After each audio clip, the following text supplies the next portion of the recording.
I'm so sorry. Oh no, hold on. Mic not working. Hold on. I'ma fix. I'ma do the thing. I'ma reset. There we go. I am so sorry. I had to talk to JT about stuff. Ilya Chaos, thank you so much for the resubbies, by the way. I love you both. I'm here for cozy murder. Look, I find it to be a very cozy topic. What do you want from me?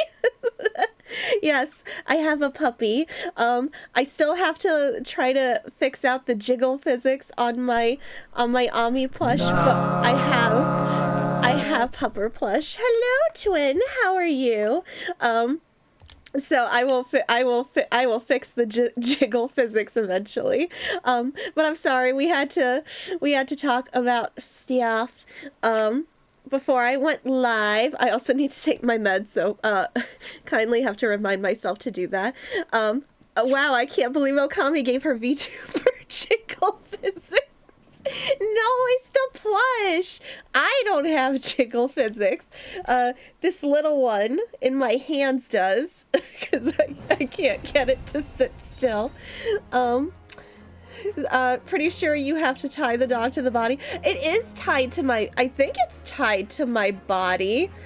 At least, yeah, you're making me double check now. I don't want to double check right now, but I'm pretty sure it's tied to my body. I could be crazy. I'm still learning. I'm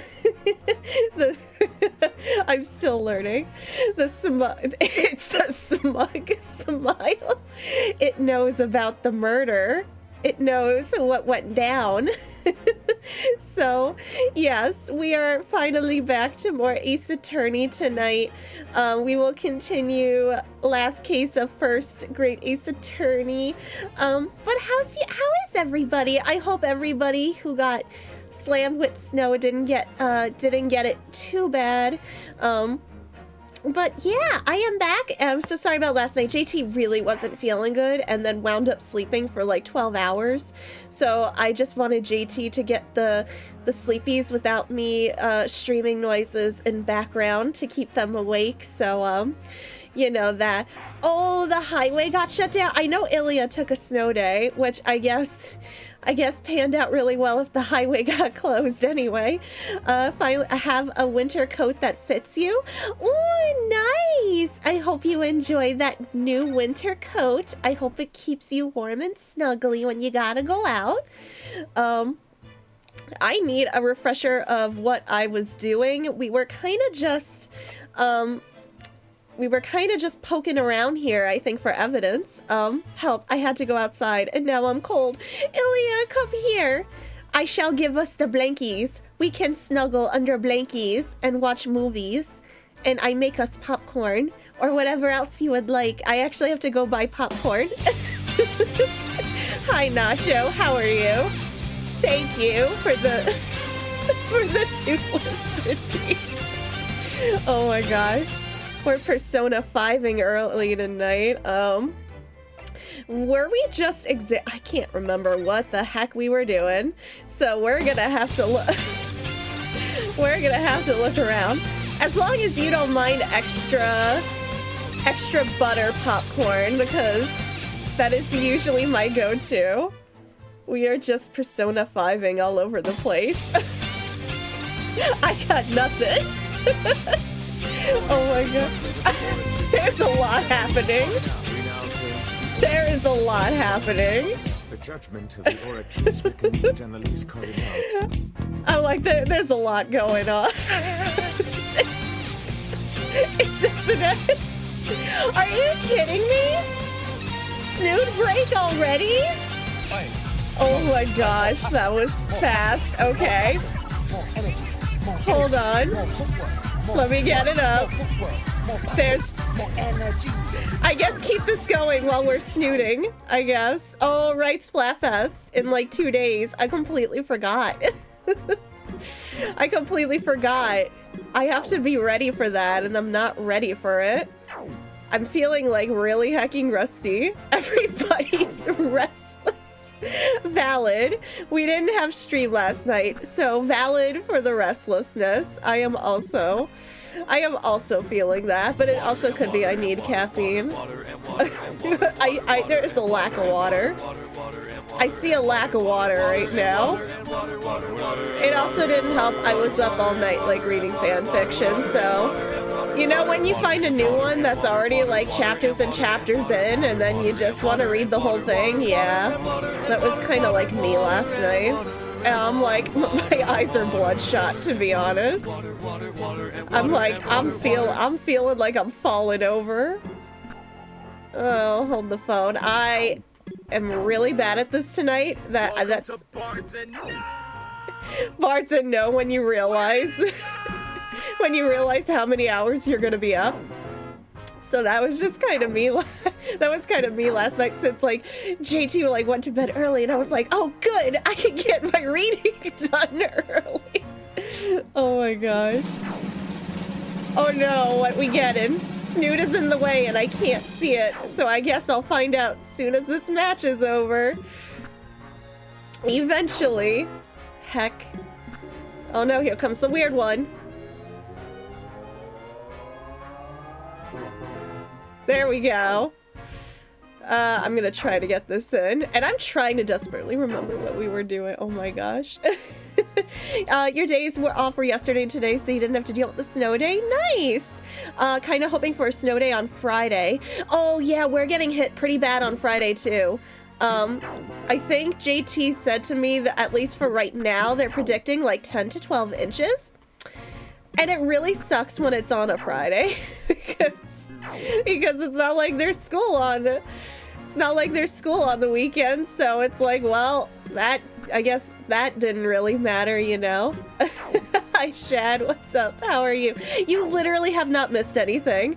I was just kind of trying to remember where we were last time, and then we got Snood Redeem, so you have not missed anything at all. Oh my gosh. Yes, you missed a lot of Toothless, a lot of New Violette apparently. I did not pull Navia. I'm very sad I missed my wife, because every time I get a new crush in Genshin, I'm just not allowed to pull that character. And I'm just sitting here quietly sobbing to myself. You know, I couldn't even pull Farina, you know. What is this malarkey that's been happening to me? That's what's been going on. Oh my gosh, help me. Take over! Take over! Okay. Persona's so easily distractible. How dare they? Oh, we almost have this. Yes, you do hear the Gregson music. We're still in the pawn brokery. We are still looking around. I'm not sure if there was something I missed last time, because normally I end on it. This is why I try to end on a to be continued when we play Ace Attorney, because then I don't remember what we were doing, and then it's just a game of me sitting here going, what were we doing? It's literally makes me cry. There we go. Who redeemed that again? My short-term memory kicked in. I think you might be going on the leaderboard. That is definitely a leaderboard. Okay, hold on. That would be you, Rob. Okie dokie, thank you. You are number 2. You are Tylenos is still 1. You are 2, 3, and 4. Rob Retro's at 5. Chaos is at 6 and 7. Tylenos back again at 8. Chaos back at 9. And Shad is at 10. Okay, trying to remember. Oh, don't worry, Shad. No worries. I hope you guys have fun during Mario Party. Oh gosh, it made it so barely got to hear Last Surprise when I finally got to play Persona. I felt the same way at the beginning, but now I can safely say that I prefer that song over Last Surprise. And this is coming from somebody who had Last Surprise as her ringtone for so many months. It drove everybody around her crazy. So it really grows on you. Don't you dare, Rob. But Last Surprise is still like, oh gosh, if I were to do like a tier list of Persona 5 songs, everything's just gonna end up in an S tier. It would just be so hecking unfair. I could play Snoot 3 times. This is why I am going to... I was debating on making Snoot a higher number. Oh my gosh. I'm crying. So we've already conversed completely with Iris. I don't recall us missing anything in here. Unless I'm crazy. But I don't think we were missing anything in here.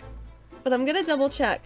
Okami's favorite P5 song is in the Morgana Go to Sleep. No, gosh, Rivers in a Desert is a top contender for sure for my favorite song. Now, but like when we say Persona 5, are we also counting strikers and things like that? Oh, have I not looked at this? Green blood, it just seems wrong somehow. Oh, there are all sorts of different colors. There are pretty pinks and purples too, you know. Like I said, everyone's blood is different. I wonder what color my blood would turn out. Actually, I don't want to know. I kind of wonder what mine would be. I want it to be sparkly. Oh my god. I want it to be pastel colored. Kind of like Danganronpa, not Persona. I don't know why I said Persona. I'm still thinking about Persona. Daredevil's really good too. Daredevil's really, really good. Again, it's like, do we count the spin-off games separate? Are those songs counted separately or together? That's the only thing that I try to figure out. Let us go back into the storeroom. I don't know if we missed anything in here, but I'm going to double check. I am itchy, excuse me. Okami likes P5 Dragalia Lost remixes that you can no longer hear. I never even played Dragalia Lost. I never had the chance, honestly. Life Will Change is up there too. I really like that one too. Gosh, but again, I would dread to make a tier list of just the songs from P5 because there's nothing below A. There's absolutely there's no song that I just would not listen to, honestly. And I'm like so excited to hear the new music for P3, and I'm so excited to hear old music come back, and it's just gonna sound so much better than the original already was. Even though low-key P3 is my least favorite of the soundtracks, but the music in that game is still hecking so good. I don't know. Okay, we completely exhausted our conversation with you.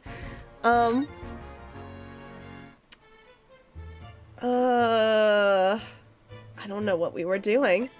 What do we have in our record?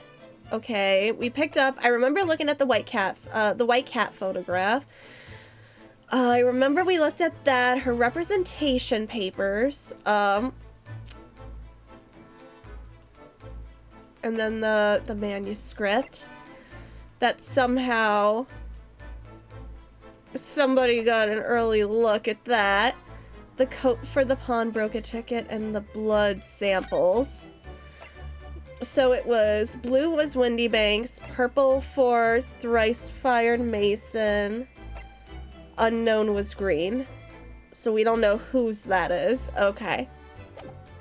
Going over everything to be sure. Layer Cake is another song that fits with Dancing Toothless.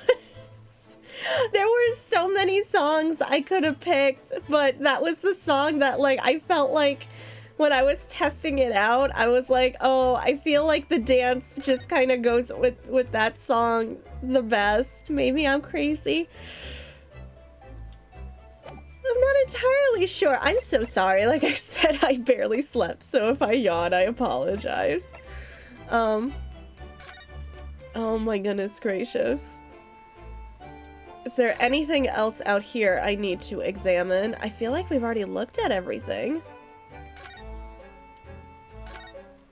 It's already been 2 months that we've been taking lodgings here above Mr. Sholmes' office. I still can't quite believe it. I never expected things would turn out like this.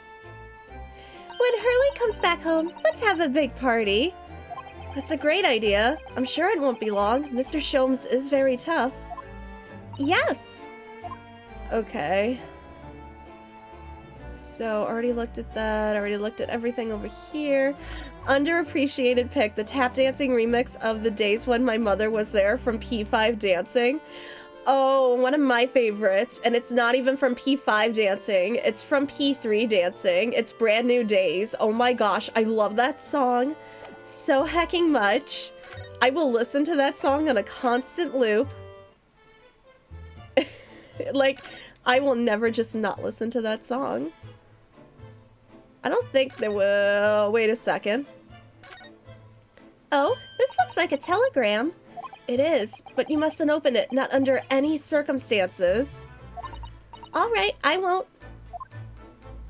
Now then, let's see. No, what did I just say? You mustn't open it. Don't worry, I won't. With this special concoction I've developed, I'll be able to see through the envelope without having to open it. Dang. No, that's not allowed either. I feel like that's also illegal. I'm surprised how much you like P3 considering how depressing it is. It is. I won't lie. It's my least favorite of 3, 4, and 5 for that reason.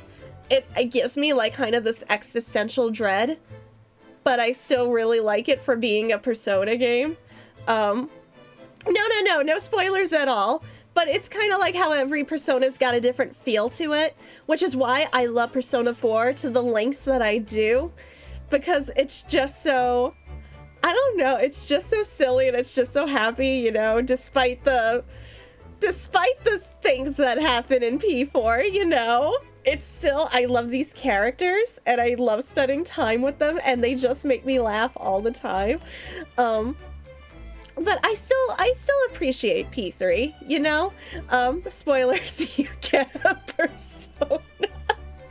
I mean, yes, that you do. Oh my gosh. Oh, but I'm sure it's something important. Little geniuses sure can be mischievous.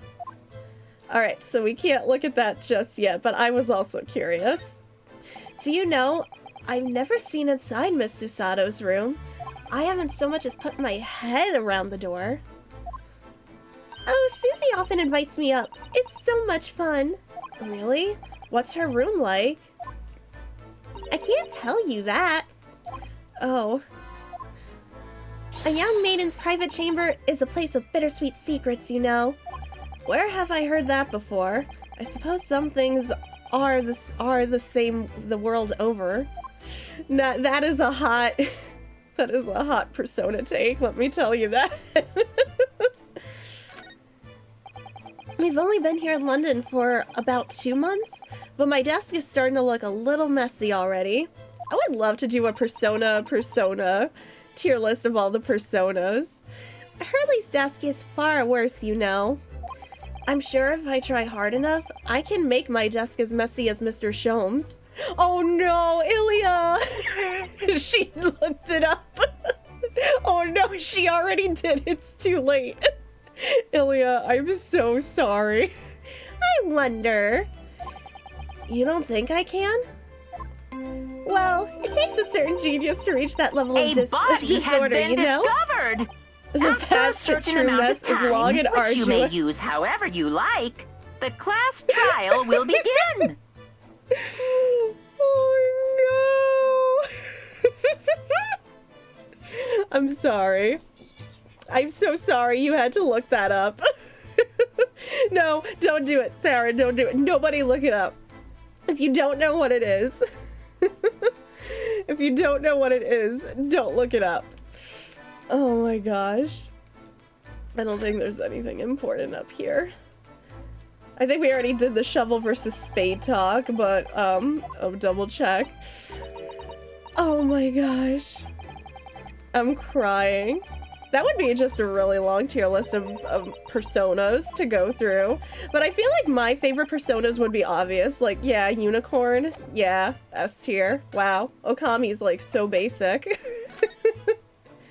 Of course she likes Unicorn. I don't know. Do I have to show Iris any? I'm wondering if I have to show Iris or Gregson anything. Wonder if it's the hecking blood samples. I'm gonna go show Gregson first. If it's not Gregson, it's gotta be Iris. Why is he called the Thropican? Don't look at me. I didn't come up with that design. I couldn't give you an answer. Do you have an opinion on blood samples? Okay, no, you're not gonna give me that. All right, let me ask Iris. Oh gosh, anyway. I know, Rob, I know. I need to, I'll take suggestions, and if we want to put it as like a stream goal towards things, I can. R2B2 Brady says, the spinning loading symbol on computers is called the throbber, too. Stop it. Cease and desist. Stop. Let me ask Iris, just so we're back on track, whatever we were doing. Cease and desist. The hammer is slowly rising. The way you can identify differences in people's blood like this is amazing. You really are a genius, Iris. I know. I am. If Hurley and I put our minds to it, we could really shake up Britain's chemists and alchemists. And you could shake up Japan's lawyers and judges, couldn't you, Mr. Naruhodo? Oh, for sure. Even if I didn't intend to. Okay, so no, neither. Okay, that didn't do anything for either of them. I don't know. What else do I have that I can present? The manuscript, the pawnbroker ticket. I don't know. It's just a boring old thing, really. Okay, so no, probably not. I don't really like boring things. Okay, so no, not that.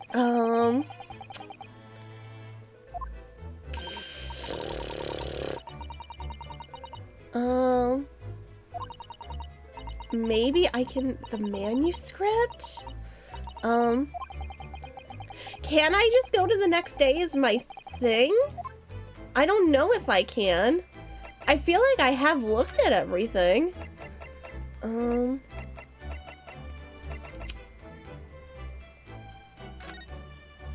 It's not the badge. It's not giving me the option to move forward with my day. At least I don't think it is. Can I go back upstairs? But where would I try sleeping is the thing.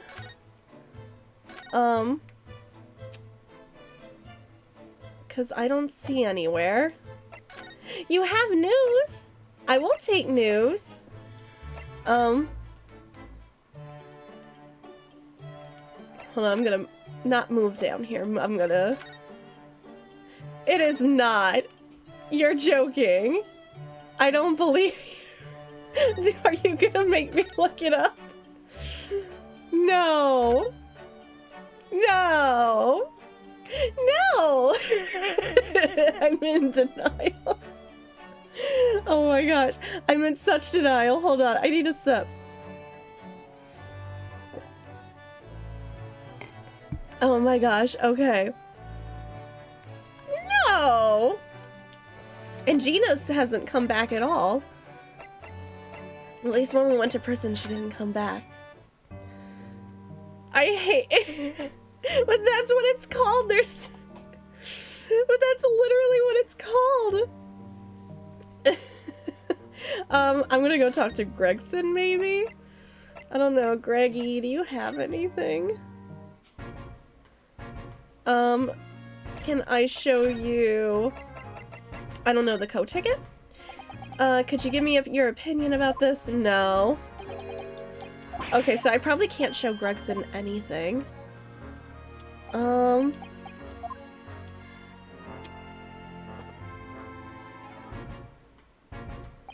have no idea.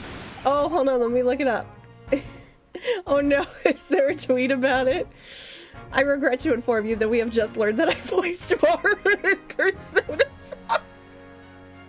Oh my god!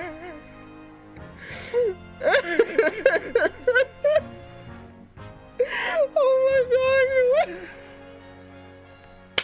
I guess I can't say. Oh my gosh, I guess I can't say it tonight. Oh my gosh, I'm crying. I'm really crying. Do I have to examine this, maybe? Oh hey, cat on the back? So this is the second of the 2 photographic prints of the cat, and it really does look like Wagahai. It looks exactly the same as the first photograph at first glance. I suppose that's what's so compelling. Actually, now we have both pictures. I could have another go at the viewing them at, as a stereoscope. Didn't we already do that, though? So, I need to cross my eyes and try to get the 2 cats to merge in the middle as one. It's such a hard thing to do. Whoever thought of this in the first place must have spent a long time staring. I was gonna say, I thought we already did that, unless I'm crazy.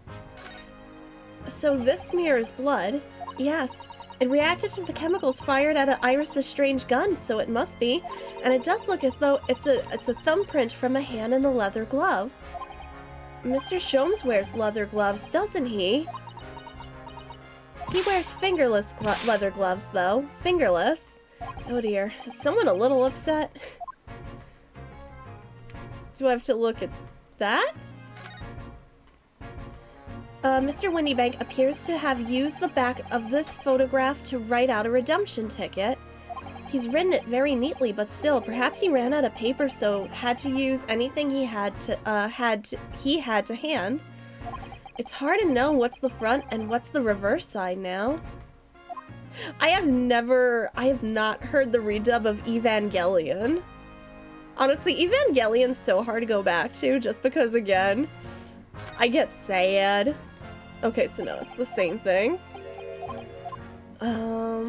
Head on back.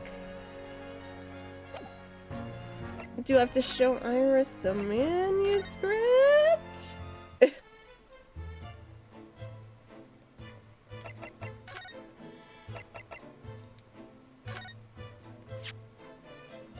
Oh, my manuscript. Mr. Sholmes said he deposited it at Windybanks and, wait, hold on a second. I had a second. I couldn't read. Okay. And he had. But it's so strange. What is it about this particular story? I worked so hard on it. Why would Hurley say I can't publish it? I'm afraid I have no idea. All you can do is wait until he's ready to tell you, I suppose. Oh, maybe. It's because Hurley isn't in it enough? Maybe I didn't give him enough good lines? Yeah, maybe. I wish I could say that definitely isn't the reason, but I can't. Do I have to go back to the stereoscope? And then try to use it? Okay, no, it doesn't let me use it. I don't know what else to do. Noctis! Noctis is such a bubble.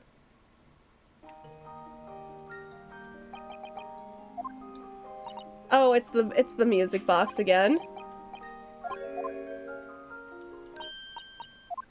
It's funny because me and Jen were talking about Final Fantasy while we were supposed to be working, and we were giving each other our Final Fantasy hot takes. And we were like, there was like certain characters that like the fandom loves, but like we don't. And I was just like, man, we got hot takes. I'm too afraid to admit mine. Okay, so he's not back from the operation.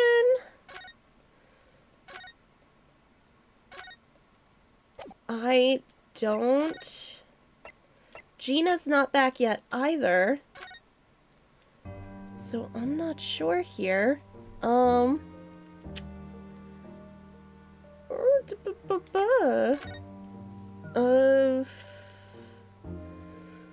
What else? Didn't we look at the trunk earlier? I don't know if that matters again, but didn't we look at this earlier? An unusual to make use of a large metal chest. Is a table for tea and coffee. It's a very sturdy box, and I've noticed that it's always locked. Oh well, that's because that box contains some of my most important things, which you have no intention of telling me more about, judging from that guarded smile. See, I thought we went into that box last stream. Man, I wish I remembered what the heck we did. Come to think of it, I haven't seen you doing much writing recently, Iris. But there's paper already set up in that typewriter, I noticed, as if you're about to start. I'm a little bit, stuck for a new story, actually. Well, you could consider using what happened to Mr. Natsume, perhaps. Oh yeah, that's a fabulous idea, and a great title's just popped into my head. The Adventure of the Catty Man. How's that, Runo? I like that. Oh yeah, no, that's been around since SMT. But I admit the only SMT game I ever played was the one on the 3DS, and I wasn't, like, having a good time. I played it through all the way to the end, but I really didn't enjoy it, unfortunately, and it kind of turned me off from playing any more SMT games, unfortunately. Which, I do want to try the one on the Switch, though. I do want to at least give it another go. Look at Mr. Sholmes' desk, it's completely clear. It looks totally different without the enormous machine on it.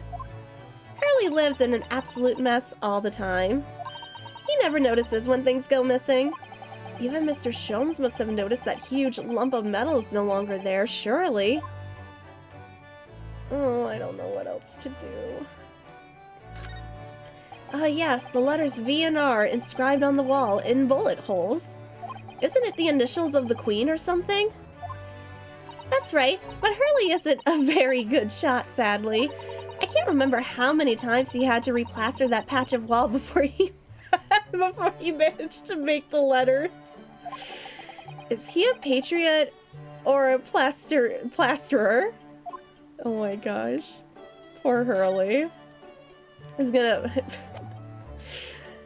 only so many times you could probably do that to your walls.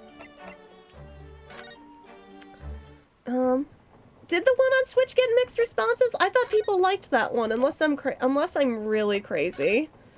I accept the hint, Tylenose. I don't remember what I was doing. Okay, there's nobody here. I wanted to double check. Me specifically, Ilya? I'm not positive about this, but did you check the back of both cat photographs? I can double check. Let me check the original. Look on the back of this print here. There's something written on it. 13th February, 9 p.m. Article deposited, 1 small box. Loan amount paid, 10 shillings. Redemption deadline, 13th of April, 9 o'clock p.m. So this photographic print is a redemption ticket? For an article that was deposited 2 days prior to the incident on the omnibus, it would seem. Yes, a small box. That doesn't tell us much about it, does it? Perhaps it contains some valuable mementos? I can't help wondering. Presumably Mr. McGilded never redeemed the article in question, since he still had the ticket. So isn't it possible that the box is still present somewhere in the shop? Yeah.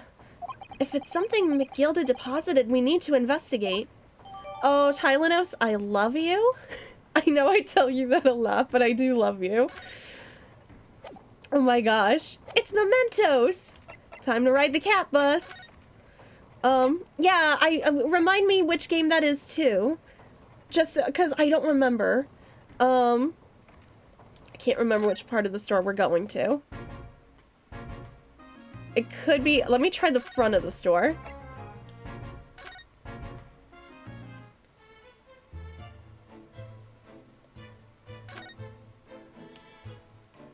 Because it said it was somewhere in the store then, right? Yeah, I agree. I wouldn't put the Mementos music at S tier either. I agree with that. I haven't even looked it up yet. I didn't even know. I have to go look it up. I would love to take a look at it, though. I know, it's a fangirl when my friends make things. I just want to support friends. Honestly, all the time. Pokemon Unite Stream 1. I mean, I would be down to do another Pokemon Unite stream with friends if they ever want to. I just have not. I completely fell off it. There's just like too many games to play. I feel so bad. Do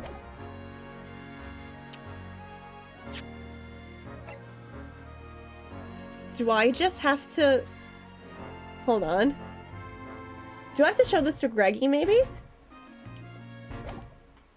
Let me try showing this to Greggy. We did have, like, yeah, I think the bonfire had really good synergy with Unite. There's just too... I'm not, like... MOBA's just... I feel like they're fine for a little bit, but then I kind of get bored because there's just so many other things I want to play. Inspector? What do you make of this? Ah, what have we here then? A redemption ticket for an article deposited here. Is it? Looks like someone ran out of office stationery and wrote the ticket on whatever paper was to hand. Yes, this is the ticket for McGilded's overcoat, the one that little diver turned up with yesterday. Oh, actually no, it's not. Really? Think you know better than me, do ya? No, I didn't mean to, Bruno's right, Gregsy. It isn't the same ticket. Of course it isn't, of course it isn't. I never doubted you, your ladyship. So what's all this about, then? If I might be so bold as to ask. This is a second ticket. Yeah, I would go with Tylenos' suggestion of making the side account, because if the side account is still giving you the same issue, then that's pretty weird to me. A second one? Oh, it requires you to even open the game. Oh, I wish I knew what to do, but I have never encountered something like that before. It seems that Mr. McGilded, in fact, had another article in storage here at Wendy Banks. Is that right? I think we need to discuss this further with the inspector, Mr. Naruhodo. Oh good, because he's, ever so easy to talk to.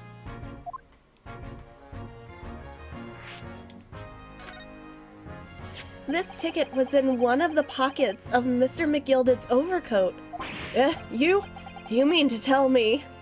Yes, there was more than just the music box disc, it seems. I should have insisted on the lads taking it back to the yacht and examining it properly. Well, according to the details on this ticket, Mr. McGilded deposited another article here with Mr. Windybank. Yes, I can see it written here. A small box, was it? Do you have any idea where it is, Gregsy? Any idea at all? It's another article belonging to Mr. McGilded. It could be an important clue. Well, yes, I suppose it could be.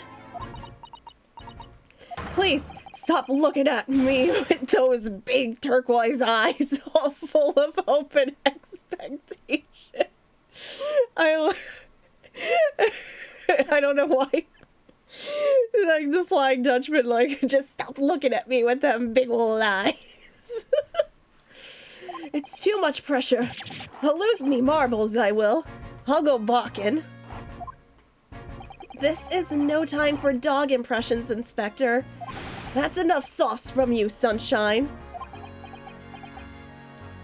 There is one thing that springs to mind.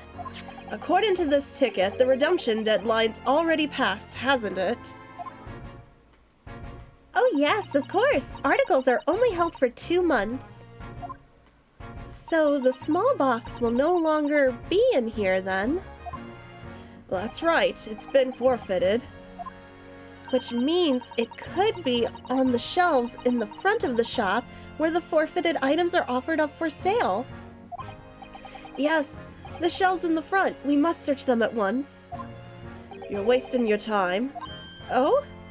There are dozens of little boxes out there, hundreds even. We can't possibly know which one might have been McGilded's. That information's not written in the ledger. Ugh. Well, I think we should at least have a look, just in case. Of course, your ladyship, of course. Very sensible of you, I'm sure. This is getting old. The inward.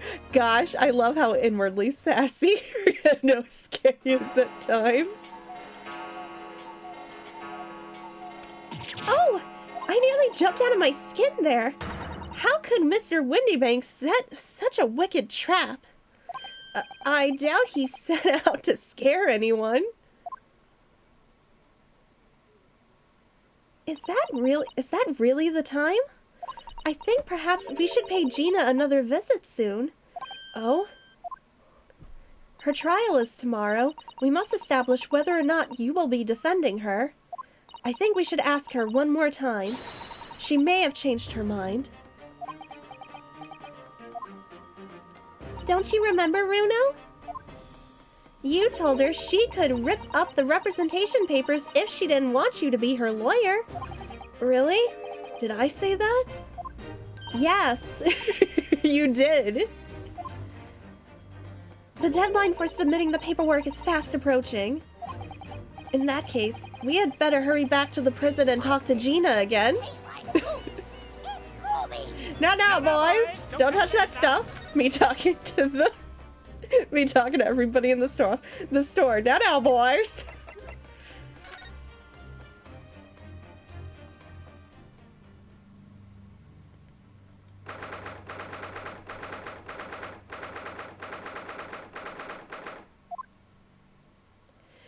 Gina, good. You're back.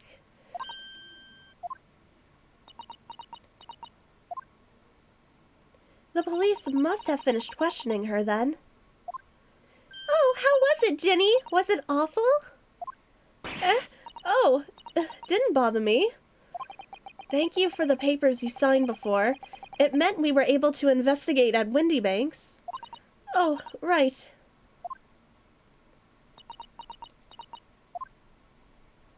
Don't you want to know how we got on? We've been ever so busy. What's the point in asking? Won't change what everyone's saying, that I did it. That's not... Gina, we came to ask you for your final decision. What decision? About tomorrow's trial. Will you let me defend you, or not? I must submit the paperwork now if you'd like Mr. Naruhodo to represent you.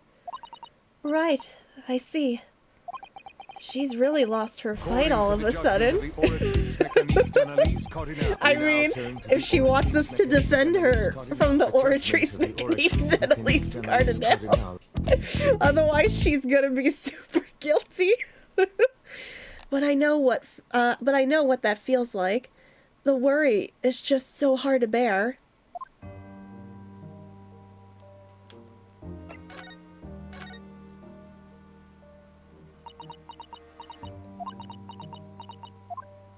Oh, all right then. Blimey. Give it a rest with them. Eyes, Iris. So come on then, fill us in. Who done it? Unfortunately, we don't know that yet. You don't say. We don't know yet, Gina. But Mr. Naruhodo, and all of us, know that you are innocent of this crime.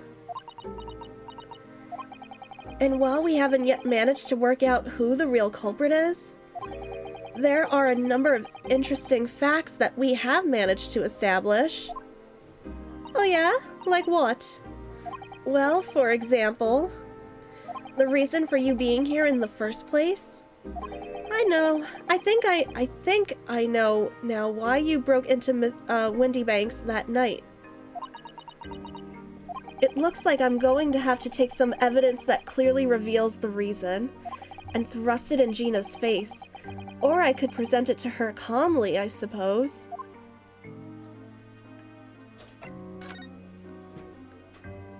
We already have the representation papers with other documents we need. All we have to do is hand them into the court clerk. That is, if you'll allow me to represent you in court tomorrow. Nah, don't bother. Ginny, rip 'em up and chuck 'em, would ya? Them representation papers, or whatever they're called. The cell ain't fancy enough to save a bin. So, what will you do in court tomorrow? I'll be fine on me own. No, you won't. I don't think you will be. Look, it don't matter. What's gonna happen is gonna happen. This is one stubborn pickpocket. So I guess we are just gonna have to present to her, I guess, if we're gonna... calmly, though. I don't just want to thrust it in her face, but... calmly. Do I do it with the... Hold on. Thank you, Toothless. I don't know which item it is. Hold on. The pawnbroker ticket. I don't know. Not the representation papers, obviously. I'll just start going from... We found this in Mr. Windybank's storeroom. Oh, hold on, it is the manuscript. The manuscript of Iris's latest story. Oh, right. Well, that's good then. Curiously, the storeroom at Windybank showed no sign of being ransacked for items of value or the like. With one exception, the box file that housed this manuscript. That's right, she did go back for that, because Iris wanted to know. It was you, wasn't it, Gina, who broke open the box containing the manuscript last night?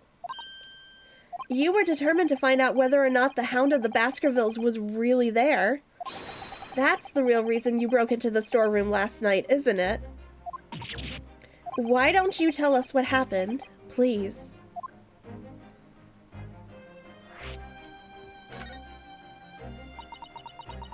Alright, yeah. This Baskerville story, it's the latest Sholmes adventure, right? But it ain't been printed yet. So I figured it's gotta be worth a fair few pieces of silver, right? Oh yes, at least 5,000 pounds. What? So you intended to sell Iris's manuscript, did you? No. Ginny, how could you? What? Wait. No, hang on. Of course I wasn't gonna sell it. All I wanted to do was find out if the manuscript or whatever you call it really was there or not. That's the only reason I was in the place.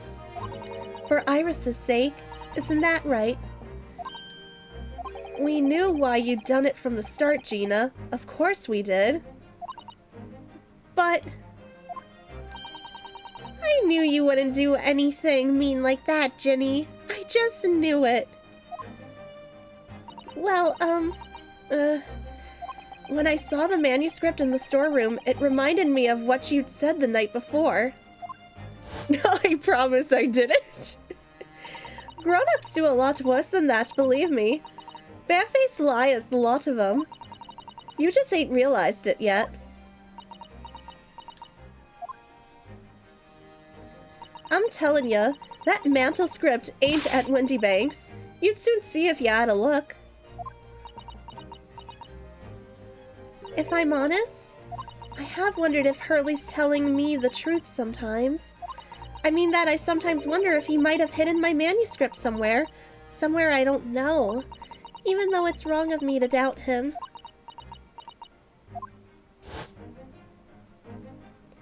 Oh, Ginny, that was so sweet of you. Alright, alright. I'll tell you why I did it. Just stop looking at me like that, Iris.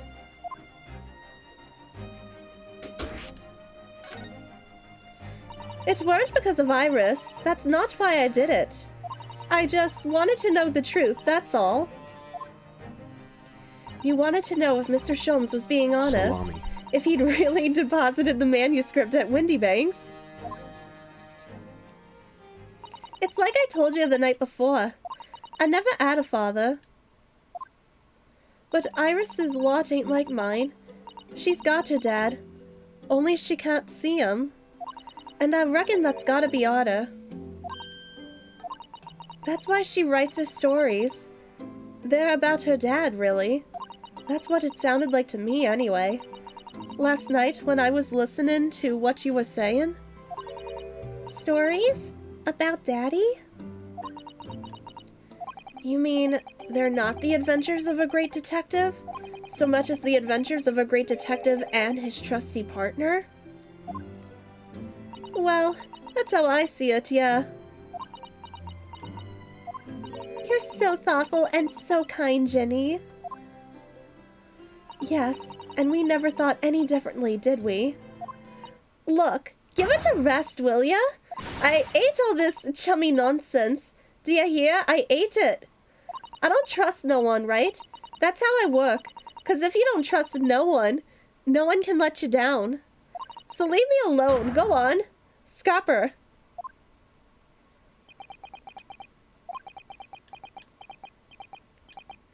I hadn't noticed until now, but it's unmistakable.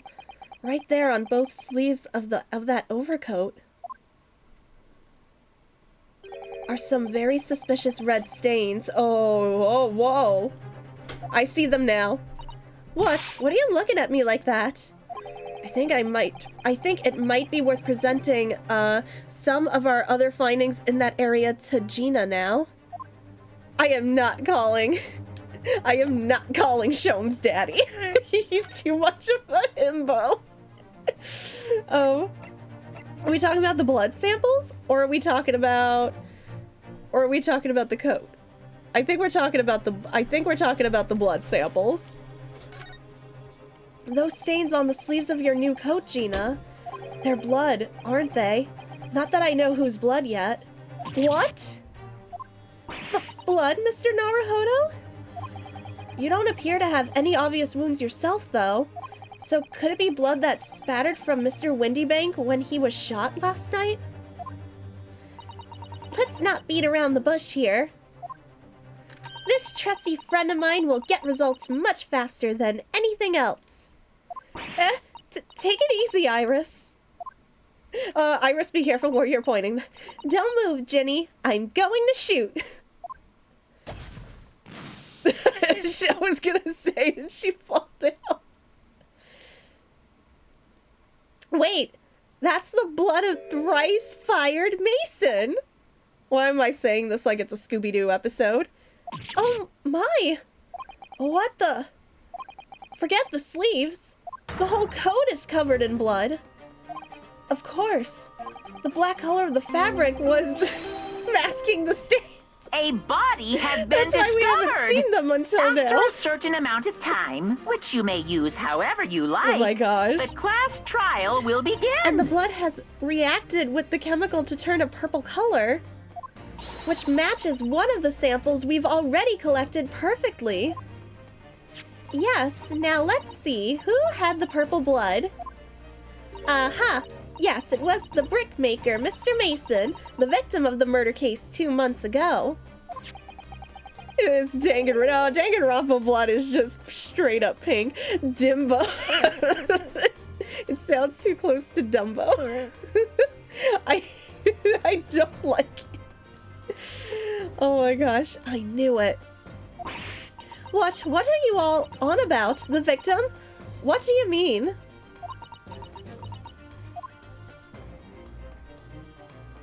It's a rather uncomfortable situation, Mr. Naruhodo, but I think this makes things quite clear. It means the omnibus case is finally solved. The truth about who really murdered the brickmaker, Mr. Mason, is revealed. Why, would someone explain what's going on? Stop telling half a story.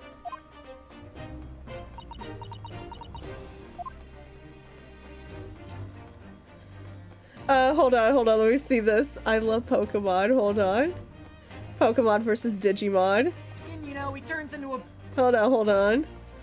I gotta, like, pull this up. Oh gosh. Oh gosh, my computer's not liking this. Hold on. Hold on, let me pull it up. Let me get it. Where's the video tab? Where'd my video tab go? My video tab disappeared. It has not disappeared, but it has disappeared. Where did it go? There it is. Hold on. They censored the blood in Higurashi. Okay, I'm not gonna lie, in general, I'm very shocked they would allow Higurashi, period. Because Higurashi is extremely violent. Like, I'd be surprised that make it past, like, a lot of censors, like, in general. Just because it's, I don't want to spoil Higurashi, but, like, dang, it is, it's a lot. Oh my god. Hi, Archon, how are you? Like, again, it's so, I can't talk about Higurashi because of spoilers. It's so easy to spoil it, and I don't want to, but there's so many scenes I'm just thinking of in the back of my mind that even, like, that bother me. And I'm the horror girl, and there are scenes in Higurashi that get under my skin that, like, I went to bed, like, freaking out over, that I'm just like, wow, I'm surprised you'd even allow it. Hold on, let me pull it. Hold on, let me pull it up. Okay. I've always been like, all right, we got a little dragon, you know, he turns into a big dragon. It's simple, we get it. Yeah. Pony, horse, nothing too crazy there. Digimon's always been like, you know, what if we made a little dragon evolve into a 1958 Cadillac convertible? What if we just gave a wolf my boy. knuckles? What if this rabbit had machine guns for hands? Also, why is it when a lot of these guys evolve, they get genes? Why does this? They do, I find it funny how in Tamers that Henry gets freaking the pacifist in the group gets the Digimon that evolves guns for hands, but anyway. This Digimon looked like a normal cartoon lizard, and this one has a dick. You know what? I wasn't expecting that. I wasn't expecting that. Anyway. Wait, what? Anyway, that just threw me. You guys are right. Pokemon's some lame-ass shit. Look at this. Turtle turns into a turtle, turns into a turtle. What is this, a baby's game? I mean, like, where's the nuance? Now, Digimon, that's a thinking man's game. Look at this. You got a seal, turns into a cat, turns into... Oh, no. Oh, no. I forgot. Cat plus... This is why I love Digimon so much. Into a human woman, turns into a dragon. I'm not even joking. It's simple. That's the order. And look at this one. We got a rabbit that turns into a nuke. I mean, guys, I just found the most absurd Digimon yet. You know how Blastoise... Oh, that's a... Oh, what's the most absurd Digimon? Tell me, as the Digimon fangirl. I need to know what you think the most absurd Digimon is. Yeah, go ahead, throw names at me. I'll be the judge of that. A turtle that vaguely looks like a gun. Gundramon! Gundramon! That vaguely looks like a dragon. Hey, boss, how many guns you want on this children's character design? I don't know, less than this. His wings are literally just 4 revolvers. So are his hands, so is his face. I mean, I don't know what you expect with the name Gundramon. I don't know what else you were expecting. Don't insult my Terriermon. Don't insult my Momentai. Henry Momentai. Don't insult. He is my boy, and I love him. Oh my gosh. And then talking about Digimon Survive. When we don't talk about Digimon Survive. I will defend Terriermon with my entire being. What are you doing? Digimon's not that difficult. I mean, you know, there's that you just, you know, you got your DNA Digivolution, you got your armor Digivolution. You gotta check them stats to see what you'll get. I'm not making this any easier. Did we get sued while that was going on? Oh my gosh, we got Snood while that was going. We're so distracted. Oh my god, yes for chat, okay. I don't know what you're talking. Digimon is not that convoluted, okay? Here's the thing with Digimon. In Digimon's defense, you get to plan. You got choices. You're not just stuck with the one evolution that you may not like. You got options to start planning what you want to Digivolve into. It's like if every Pokemon was an Eeveevolution and you had choices. I'm just saying. I'm just hecking saying, okay. Yeah, I've got every Snood Digivolves into the cursed bomb Snood. I'm crying. Anyway, Cyber Sleuth is amazing. Cyber Sleuth is just, hey, you know, Persona's really popular, right? Let's just take the Persona formula and make it into a Digimon game. And look, it's perfect. I totally messed that up. That game is just like near perfect. It's so good and I love it. Maybe one day if I have an infinite amount of time, I'll stream it here. But I literally got every single Digimon in Cyber Sleuth. You can ask JT. I was sitting there grinding for like the final couple of Digimon, and I finally did it. And I screamed at the top of my lungs that this was the greatest day of my life. It took forever. Oh my gosh, but I was so hecking proud. I was like, forget the living Pokedex. I got every single Digimon in Cyber Sleuth, baby. Not in Hacker's Memory. I didn't do it in Hacker's Memory because by then I was just like, oh gosh, I don't want to do this all over again. But I did it in Cyber Sleuth and I was very heckin' proud.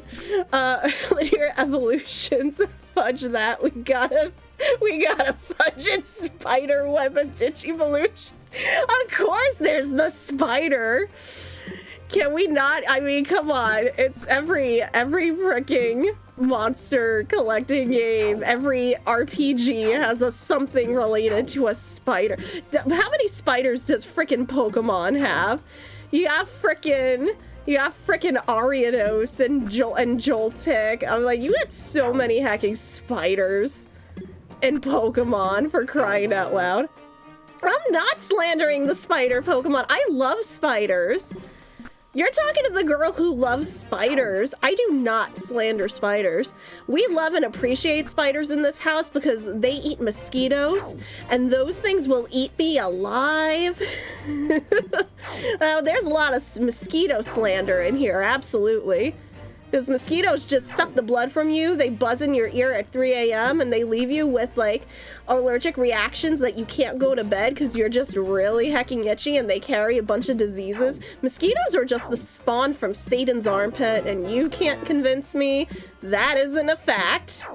I'm telling you, Satan just plucked out something from under his arms and he's like, yeah, it's a mosquito, go ahead, have fun, suck the blood of the innocent, I guess. I don't know what I'm on tonight, I swear. Maybe I didn't have enough caffeine, clearly. Mosquitoes are just evil, that's all I can say.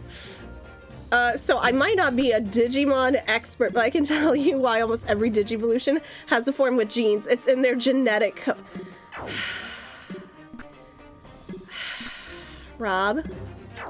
That's not how you spell genetics. That's a J. Genetics have a G. Stop it. Not every single Digimon has a pair of pants, okay? Just some of them. Look, where Garurumon loses the pants, I'm just saying he does lose them. They don't stay on. I mean, Agumon doesn't get pants. Never in his entire line does he get pants. Patamon, now he gets pants. Because he's an angel. Angels just wear pants, okay? I'm sure it's somewhere in the Bible. Angels just wear pants. Angels wear pants and short shorts. I'll find it somewhere. Pantomon, not Patamon, Pantomon. I'm so upset. Oh no, what the heck I'm on tonight, I swear. I'm apologizing. I'm extremely unhinged, more than usual. Hold on, we're almost done with this. I think Shad might get on the leaderboard. Shad should get on the leaderboard. Enough Ultimate Digimon have jeans that you gotta really wonder if it was in the design rule. They were like, okay, 1/3 of our Ultimate Digimon need to be wearing pants. I think Shad got on the board. Let's see. Shad is now at number 5. Okay. You are at number 5. Oh gosh. I liked my extreme speed belt because, you know, I just start talking about Digimon. Some of them have a boob window. Hey, listen. I mean, listen. I'm not saying I have a crush on Angelwamon. I'm not saying I have a crush. But I'm saying. But I'm saying, you know, none of my real life cats have turned into an angel. No worries, Shad. Have fun with Mario Party. Oh my gosh, help me. We were back to murder. Back to murder. Where's my hecking murder Digimon? Okami here is saying, trust guys. I'm not a furry. Guys, I'm not a furry, but I am a furry. Why must you call me out like this? I will say, I have a feeling we'll see him, Shad, but I will tell him you say hi. Because my IRL cats are demons! We had to buy a whole bread box because of them! I had no reason to buy a bread box in my lifetime until I got these dang cats eating all our bread! I met Okami at Furry Trademark the Marathon. I can't even argue that because it's true. Look, that was before everybody knew. That's when we were all just meeting each other for the first time. And I was just under the guise of being totally a normal person. Don't mind me sitting in chill room looking extremely shy and scared and not wanting to talk to anybody because of social anxiety. Disagree, all my cats are angels. Oh, not mine, Archon. Luna's an angel, but Deku and Gizmo are straight up little demons.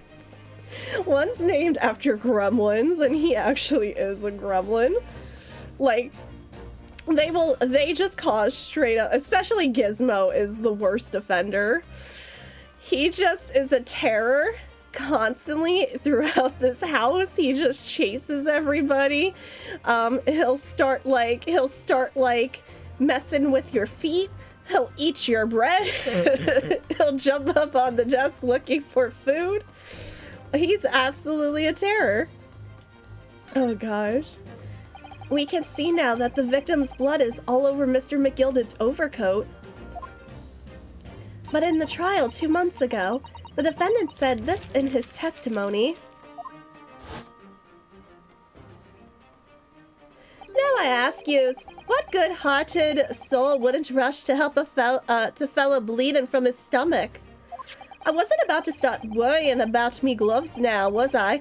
I reached out to give the man a hand. But if you look at this overcoat now, it's clear. These stains couldn't have arisen from McGilded trying to pull the victim to his feet. No. If that was what had really happened, the blood wouldn't have splashed all over the front of the coat. The only explanation for this pattern of blood is that it splattered over McGilded's coat when he stabbed the victim in the stomach. I've tried to run from the truth for long enough, but there's no escaping now. The true culprit in that case, Mr. Mason's killer, was Magnus McGilded. Wow, I'm shocked. Oh wait, that's not my phone. Wow, I'm speechless. I never would have guessed. Mr. Naruhodo, that horrible case is solved at last. And I helped the man walk free from that trial. I used all that twisted testimony and all that sham evidence to prove his innocence. How could I have let that happen? Bruno, did you believe him, though? You'll know it's my phone because you'll just hear Skyward Sword music playing. Then you know it's my phone. If it's just the ding, it's JT's phone.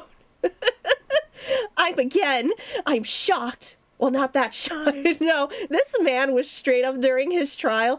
He was, like, not hiding the fact that he was, like, a garbage human being. Bruno, did you believe him, though? Did you believe Mr. McGilded was innocent? Nah, me, personally, no. It's so over. This trial is so over. I believed. Or rather, I think I was trying to believe. I wanted to. Because believing in those you represent in court is a defense lawyer's greatest weapon. A weapon?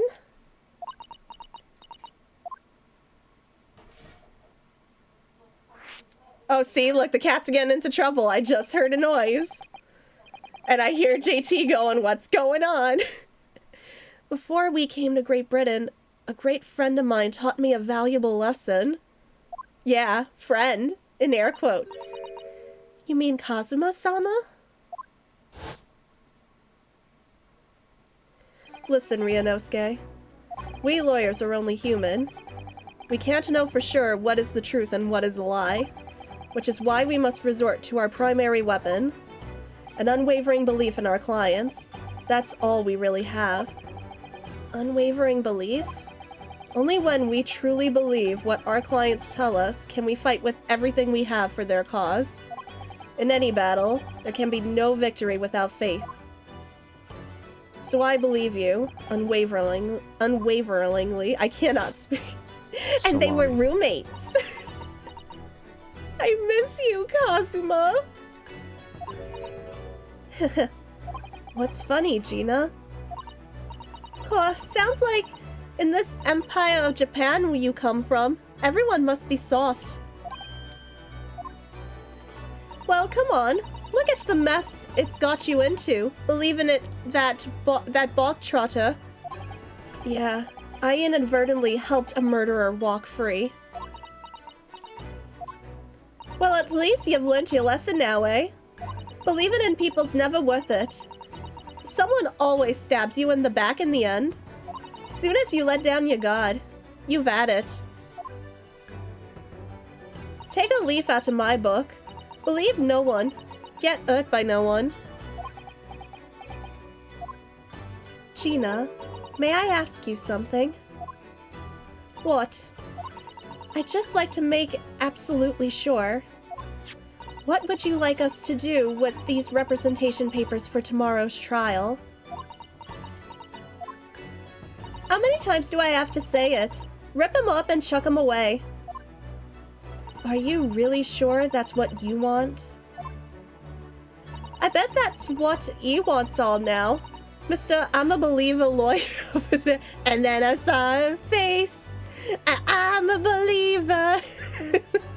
Thanks. No, Shrek is stuck in my brain. Don't forget it was me in that trial 2 months ago. I led everyone up the garden path, didn't I? And you're telling me you can believe in me after that? Not likely. Well, Mr. Naruhodo, a lawyer's primary weapon is unwavering belief in his clients. Ultimately, it comes down to whether or not I feel like I can trust Gina after everything that's happened. I think it's safe to say we can trust her. I think it's safe to say. Gina, let me say it again. Please allow me to represent you in tomorrow's trial. Are you half-baked? Not at all. You've not once admitted to committing the crime, have you? What's more, I believe that you're telling me the truth. Seriously, Mr. Naruhodo. Didn't you hear all of what I said before? I'm a born liar. Fibs just tripped off me tongue. And I'm a diva, don't forget. I pulled the wool over your eyes 2 months ago and got you into all sorts of trouble. Why would you ever trust me now? I just don't get it. Gina, I do understand why you choose not to put your trust in others, but I assure you there is more to this life than you yet realize. What do you mean? The world we live in is full of people you would do very well to trust. People who won't ever let you down. It's true that I'm just a student of law and I'm certainly lacking in courtroom experience, but I can promise you this. Whatever happens, and until my very last breath, I am completely on your side.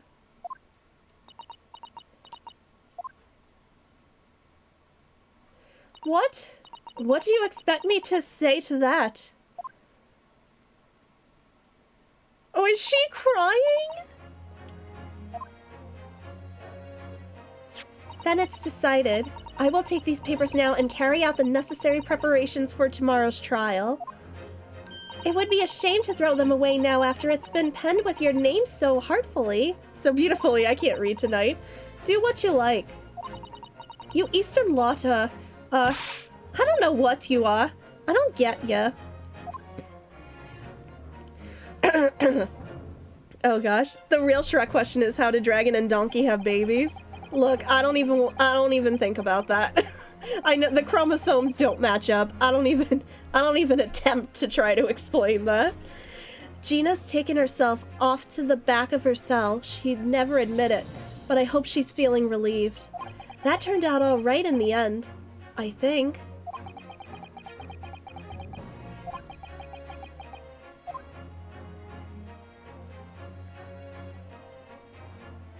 Whoever's hiding there, show yourself at once. Eavesdropping is the height of cowardice. Miss Susato? Somebody is in there in the shadows. I can sense it. Somebody who wasn't there before. What? Blimey. You're sharp, eh? Greggy?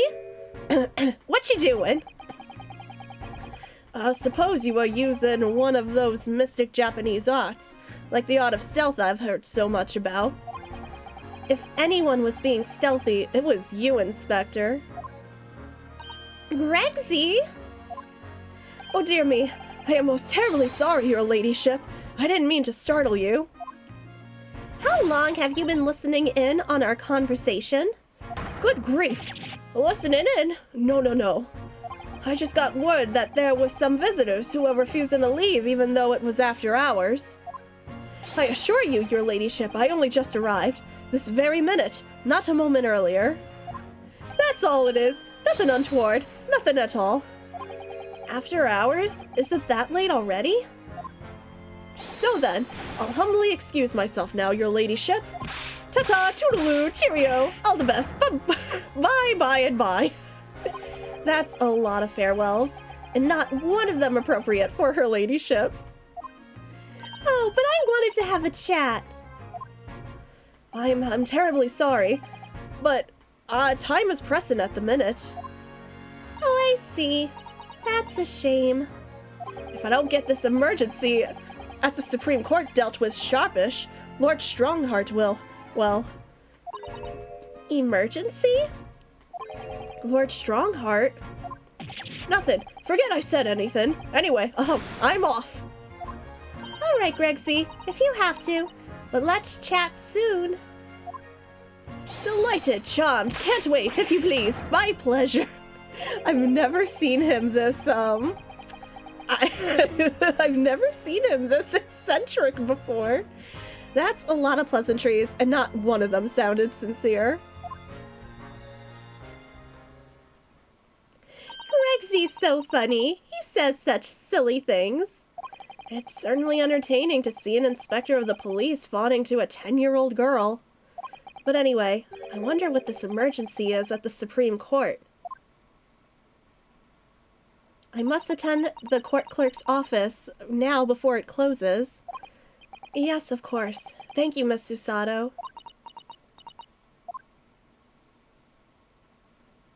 Kindly escort Iris home now, Mr. Naruhodo. I shall meet you there later.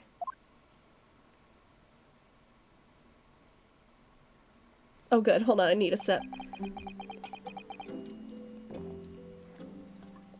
Okay. And so our investigation came to an end. Susato-san went to file the necessary papers for my defense of Gina the following day. And then it hit me. I could no longer suppress the wretched feeling that had been gnawing away at my insides. Tomorrow, Susato-san would be leaving Britain and making her way back to Japan.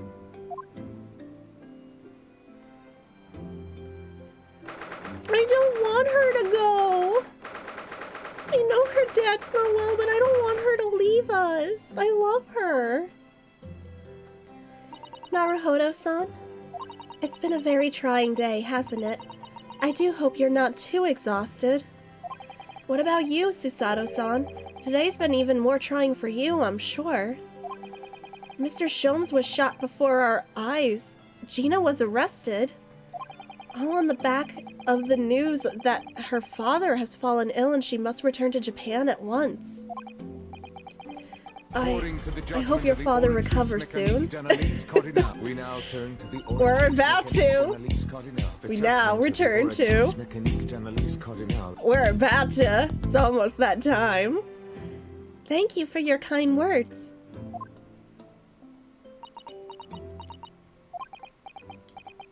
I wonder why it is that so many thoughts rage in my head like a storm, and yet I seem unable to find the words to express any of them. I know exactly what you mean. Anyway, I have one final task to complete as your judicial assistant. Once that is done, I shall make preparations for my departure tomorrow. One final task? What's that? It's just 2 months since we arrived in London, but we've managed to establish this office. It was finally feeling as though we were settling in. I would be lying if I said I felt no regret. I'm sorry, Susato-san. It's just so sudden. I really don't know what to think. I've had no time to gather my thoughts. I know we've only been here a short time, but in my limited experience of the courtroom, I feel I've learnt something. And what would that be? It seems to me there are many faces to people's personalities. Facets? And like a jewel, the light plays off them in complex patterns, illuminating their actions and their motives. When we only see a small number of the total facets, and what is illuminated is only a part of the whole story. What lies in the shadows? What do those facets we cannot see look like? Perhaps there are some parts we'll never lay eyes on for as long as we live. That's so true. Sometimes I feel as though I'm blind to so much, but I keep hoping that one day it will all become clear. That all the facets will be illuminated and I'll finally understand how everything fits together. Naruhodo-san, I suppose what matters is that we keep our eyes open and keep moving forward, even if the way sometimes seems dark. It's amazing to think it's been just 2 months. You've grown so much. Sorry? I've what? Oh no, it was nothing. Unimportant. Do you know what time you will leave London in the morning? Yes, I picked up my ticket earlier. I shall be leaving here at 4 a.m. I see. Well, I'll escort you to the station. Absolutely not. Sorry? I'm sure you realize why I couldn't possibly let you do that. You have a very important day ahead of you tomorrow. Gina's trial. I know, but every word you utter will have the potential to determine Gina's fate. You must get as much rest as possible. Even though, like me, I'm sure you will find it hard to sleep. But please, for me, do try. Oh, I love Susanoo. She's just so, but she's so good. You mentioned one final task a moment ago. What did you mean? Like, I'm sure she would love if he could go with her, but she just wants him to be able to do good in the trial for Gina too. But she also wants to make sure he's gonna do his absolute best. Oh my gosh. Oh my, I nearly forgot. Please, I want you to have this. What is that? Some huge bundle of documents? It's my notes from the case 2 months ago.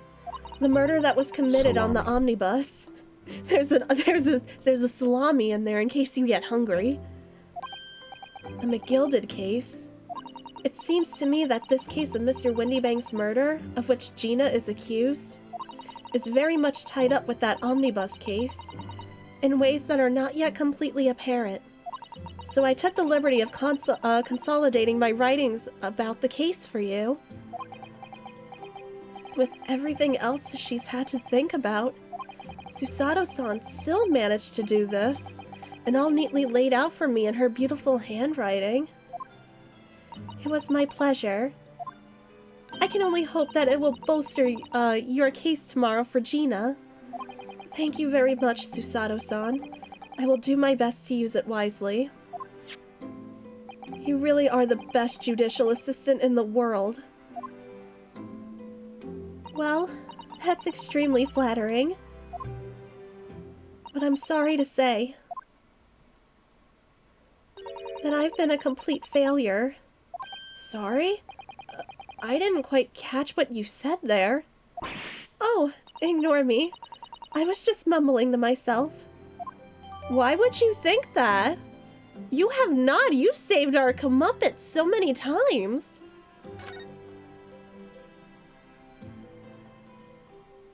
Oh my gosh, Maya doesn't murder people! Stop. Well, it's getting rather late. I think you should go to bed now, Naruhodo-san. I must finish packing up my things in my room. Susato-san, I wish you the very best of luck tomorrow. Good night. Wait, there's something I need to say. She's like, nope, you're not allowed. What was that? A secret technique of mine. The Susato shut down. That looks just like the Susato takedown. Shut down? I honestly thought she was crying. Please, I implore you. If we have to voice our goodbyes, I won't be able to hold back my tears. Oh my gosh, no, I knew it!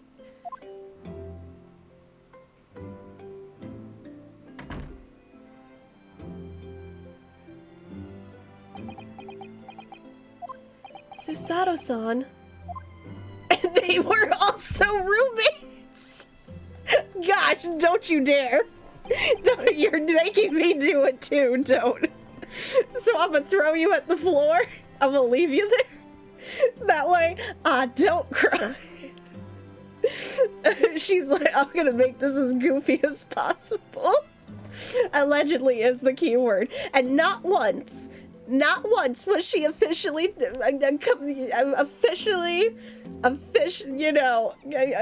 you tried guilty for murder. It was all allegedly.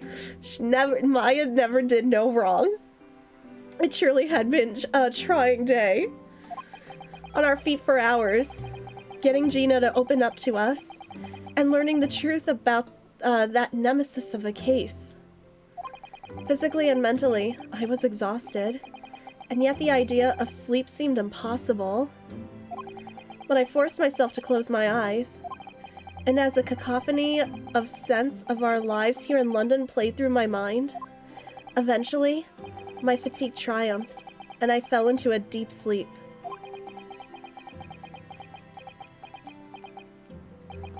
Everyone's roommates, how big is this? It's about the size of Bear in the Big Blue House. It's got multiple floors. We say goodnight to the moon. We're about to sing the goodbye song to Susato. The moon, the bear, and the big blue house. 'Cause we'll see you soon, I know. Why do I do this? Yes, I quite understand. That is a great weight off my mind. Oh, it's him! Rest assured, I shall put everything in place exactly as we have discussed. Thank you so much. It has been an honor and a pleasure to be acquainted with you, Mr. Sholmes. Salami. On the contrary, the pleasure has been mine. I bid you farewell, and Godspeed. I was gonna say, is he allowed to smoke in a hospital? Does he have a roommate? That can't be good, my dear madam. Oh, she went to say goodbye. You know, he's looking pretty fine for coming out of surgery. He's looking like he didn't even have it. Oh, Now, boys. don't touch that stuff. Now, Sholmes, don't smoke in here. Okay, guys, we're moving on forward. We still got time, and I guess we're starting this trial tonight.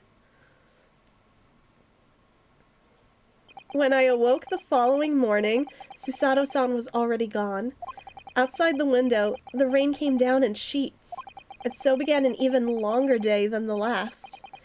One that I would remember for the rest of my days. Here we go! In sheets!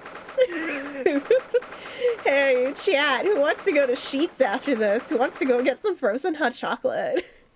It's gonna take me a while to get there. Good morning, Gina. I'm determined to prove your innocence today. I'm sure we can do it. So, where's your friend then? Sorry? You know, in the fancy dress. Susato, or whatever you say it. I don't know. Miss Susato had to leave early this morning. She was already gone by the time I woke up. You alright with that, are you? No, but we don't have a choice. You're gonna be near one soon. I'm so jelly. Oh, honestly, I could go for some Sheets drinks right now. Forget about me if you like. Go and see her off. It's fine. It's not as though Miss Susato and I won't meet again. One day. Even so. But you, Gina, you only get one chance. This trial today is all we have. Good morning, you two. I'm assuming that's Ira. Yep. She brought the kitty to court. Can we have a cat judge, please? All cats are impartial and can do no wrong with their sentencing. How are you feeling, Jenny? Did you manage to sleep? Mega hi! Iris, what you doing here? What do you mean? When a friend is in need, we show our support. Isn't that right, Waggy? You get the emotional support cat before going into court. Waggy! Great way to show your support, kitty. Let him have a nose around. What harm can it do? Oh, that reminds me. I brought a paper on the way here. Now, would you like the good news or the bad news? What do you say, Runo, Jenny? Oh, well, I think I'd rather get the bad news out of the way first. Nah, always take the good news first. You might not live to hear the bad. Yes, that question always gives away people's personalities. Let's not go there. Alright then, I'll give you the bad news first. A record amount of rain has fallen this morning, and carriages all over the capital are struggling to move. Huh? The bad news was a weather report? Where did the sun go? So I hope that Susie made her train to Dover, and that the train isn't delayed on its way to the port. Gosh, yeah. Alright then, so what's the good news? Where is my emotional support cat? Ilya, come over. You can cuddle all the emotional. You have Wuna. Wuna will give you all the cuddles. Well, the rain is forecast to subside this afternoon. So even if the train is delayed, it should be able to make up the time later. Well, that is good news, isn't it? I couldn't give a monkey's really. If only all good news canceled out the bad. And look! This trial has made the headlines too. Pawnbroker perishes in pick purse plunder, see? How do you like that? Well, let them say what they want. See if I care. I can't, because you're covering your face. Don't worry, Runo will soon show everyone that this headline is nonsense. I will. And then in tomorrow's papers, the headlines will be... Discharged divers, dauntless do-gooder. Isn't that right, Runo? Yes. Let's hope so. Of course they will. I have absolute faith in you. How was that? I was trying to sound like Susie. Did it work? Did it? It's like she was still here. Oh, Susie!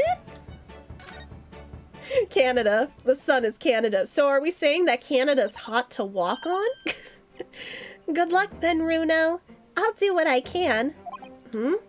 Obviously, I don't know the law like Susie does, but still. I'll be by your side the whole time, giving you moral support and encouragement. I'm not sure that big thing is as comforting as you think it is, to be honest, but...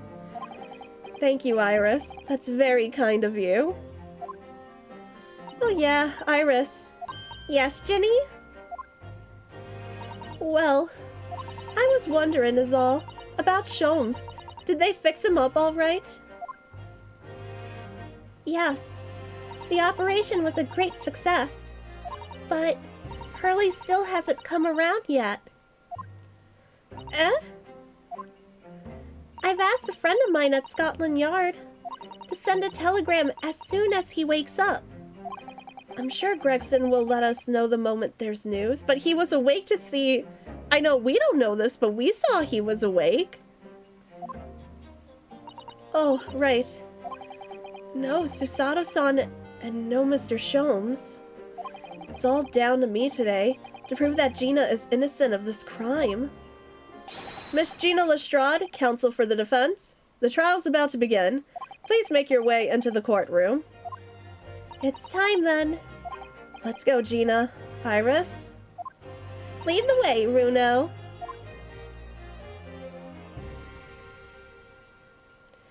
Poor Gina.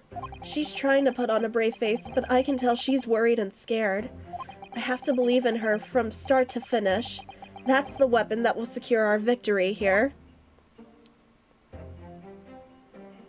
If I learned anything from my great friend, your great friend, just like JT and I are great friends. Yeah, okay, sure, yeah, gotcha. It's that. I'm crying. Oh, the sun is in Canada. Wait, how can you hide the whole sun inside Canada?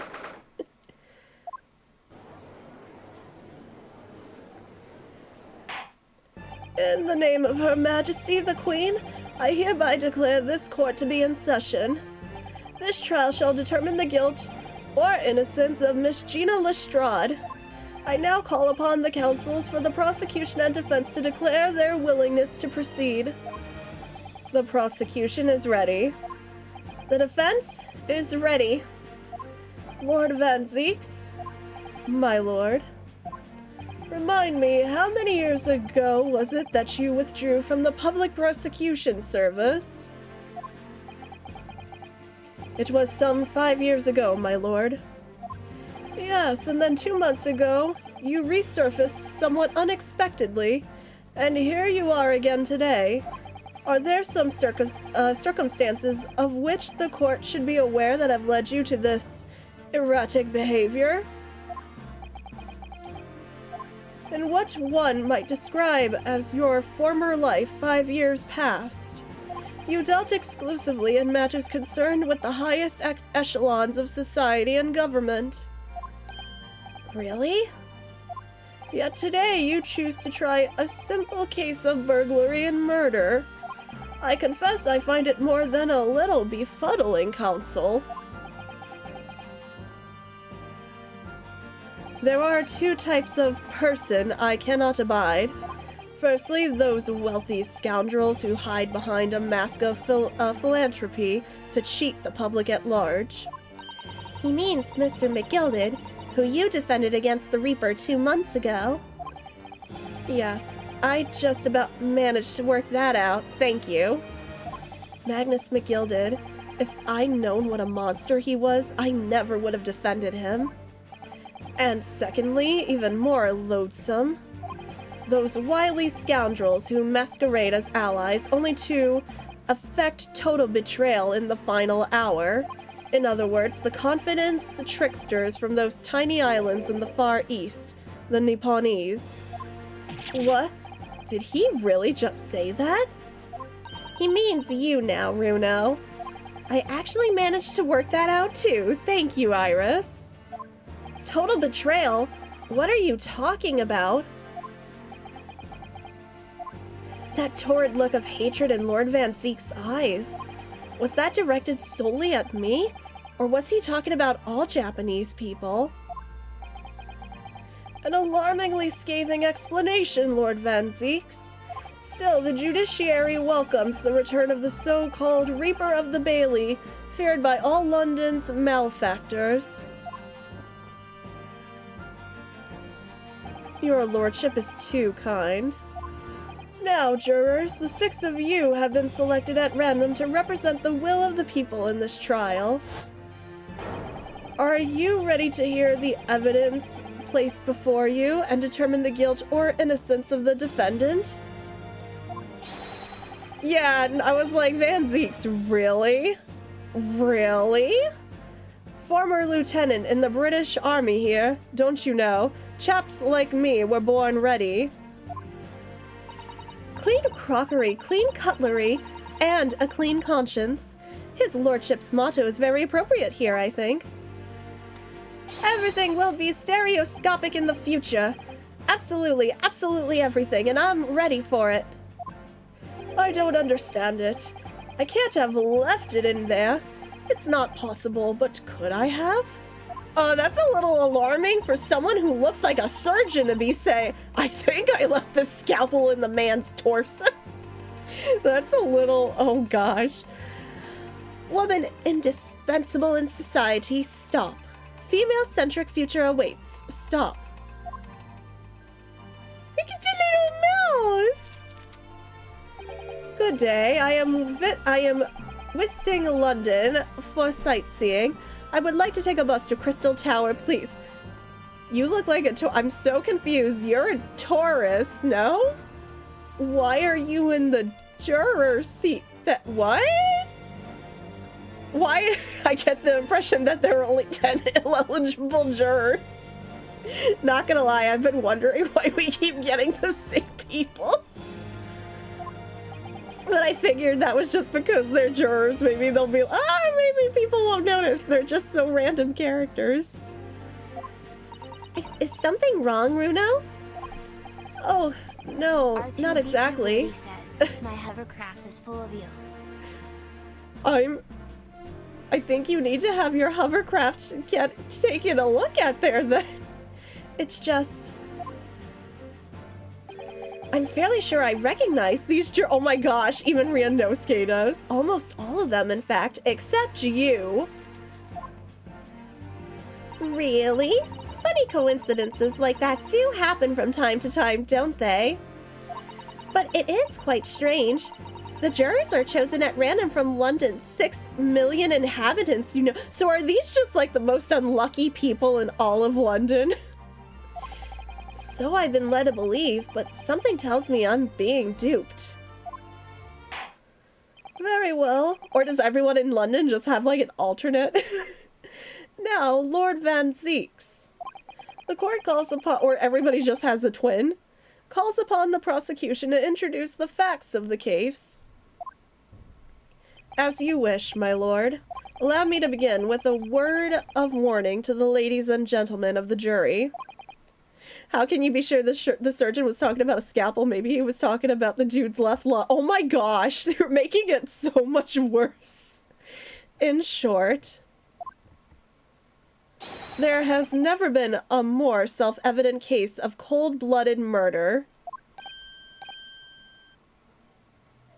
The victim, Mr. Pop Windybank, proprietor of a pawn shop on Baker Street, was shot from behind and died instantly. The prosecution presents this photographic print of the crime scene. As the court will observe, there is a single bullet wound just below the gentleman's left shoulder. The evidence suggests that the bullet pierced the man's heart, resulting in near-instant death. And salami. Moving on to the findings of Scotland Yard's coroner, his report states that the bullet entered the body on a rising diagonal trajectory.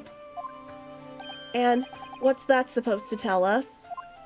It means the victim was likely shot by someone significantly shorter in height than himself. It wasn't me. Someone like the accused, you might say. Oh boy, a salami gun. Does it fire pre-cut salami? That would be so useful during, like, Thanksgivings and, like, family dinners. Just, like, pass the salami and you're just, like, passing the salami gun. The prosecution wishes to present the autopsy report and crime scene photograph as evidence, my lord. If that last dude turns out to be Shomes in disguise, I'm gonna flip. I don't think it is. That would be a funny twist, but I don't think it is. Indeed, the court accepts. Hand him to the bailiff, please. There we go. We know it wasn't you. It would have been the bullet hole would have been at his shin. Bite me. I now ask the court to turn its attention to this plane of the establishment where the incident occurred. The proprietor was found in the storeroom where he kept articles pawned to him. A windowless room with a single point of entry, a door to the main shop that was found locked. In this sealed chamber, there were only 2 persons present. The victim, Mr. Windybank, and the accused. Yeah, you better duck. What clue looks weird? It may further interest the court to know that when the accused was discovered at the scene, she had in her hand the gun used to fire the fatal bullet. Well, that's that then, isn't it? Nothing more to say. Isn't that grubby little girl a pickpocket anyway? She's one of those filthy drabs that lives in the slums in the East End. Oh well, it was only a matter of time before she got blood on her hands then. Are you serious? She's a child, you guys. We can't jump to conclusions here. We mustn't assume her guilt because of what she has to do to survive.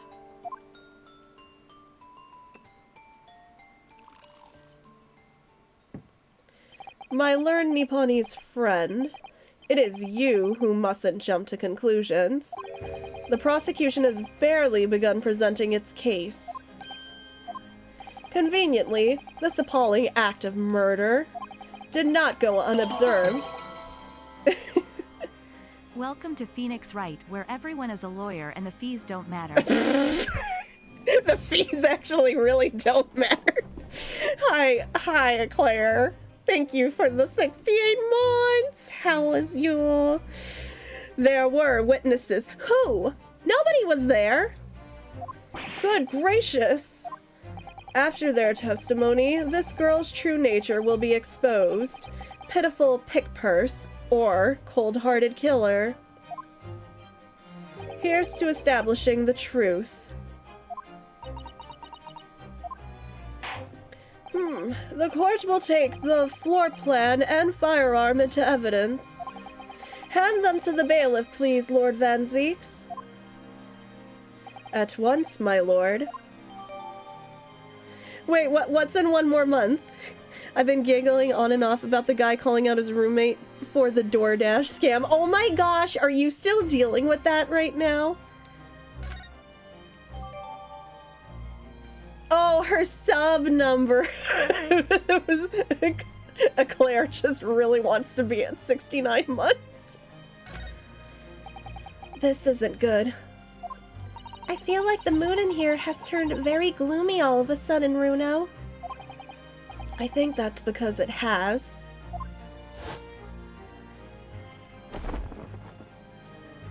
Let us begin. Bring forth the witnesses to the foul murder of Mr. Pop Windybank on the 16th of April of this year.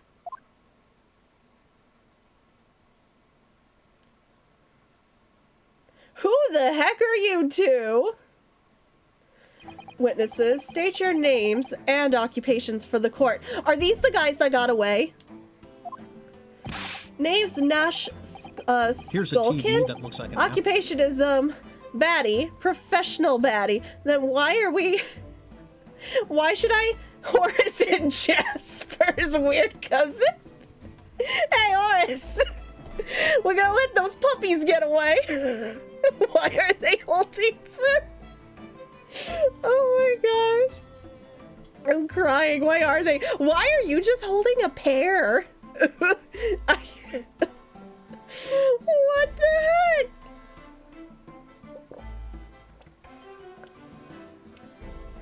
Oh, I needed a drink. Okay. Oh my gosh. Name's Ringo Skulkin. Occupation's, same as him. Tobias Gregson, Scotland Yard Inspector. That's right. We're what they call the three Skulkin brother. Where's your third brother? You're lacking a brother. It's Team Skull, baby. What are you looking at me like that for? Don't let me in with you lot. Core blimey, that's cold. Don't you know what we're going through? It's our little bruv. Lost contact with him, we have. So we're scouting every shady corner of the capital. And then last night, we come across you. The very spit o' the bloke. Ain't that right, Ringo?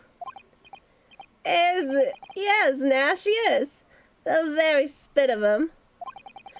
So we decided there and then what we was gonna do. We was gonna call you Big Bruv Sulky. Come on, leave it out, you two. Sulky Skulkin. And that's before he's run out of chips. Like he ever runs out. They infinitely respawn. Well then, Inspector Sulky Gregson. Begging your pardon, me lord, but the name's Tobias. What I would like to know, Inspector, is what you are doing in the witness stand. The Skulkin brothers are currently under arrest, my lord, on suspicion of theft.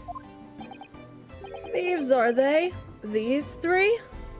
Why do you keep lumping Greggy in? No, my lord. Begging your pardon, but please don't lump me in with this lot. 2 nights ago, these two brothers illegally entered an establishment with intent to burgle. And in the course of their nefarious activities, they became embroiled in a far more sinister crime. By Jove, you mean to say, what an extraordinary coincidence. Indeed, my lord. While attempting to burglarize the pawnbrokery, they witnessed its proprietor's murder. They ran from a scene of the crime. I feel like that shouldn't count. Order! The various trespasses of these brothers is not the subject of today's proceedings, though they will naturally face trial in the very near future. With your lordship's permission, I'd like to remain in the stand to keep these gents on the straight and narrow. Of course, Inspector. Skeptical as I am about the caliber of these witnesses, I will permit them to take the stand. Mr. and Mrs. Skulkin, you will now testify before the court. Describe the events of the night in question and what exactly you saw. Happy to. 'Cause a skulkin's never skulkin'. I'm not kidding. Get out of it. He doesn't even have the matching jacket.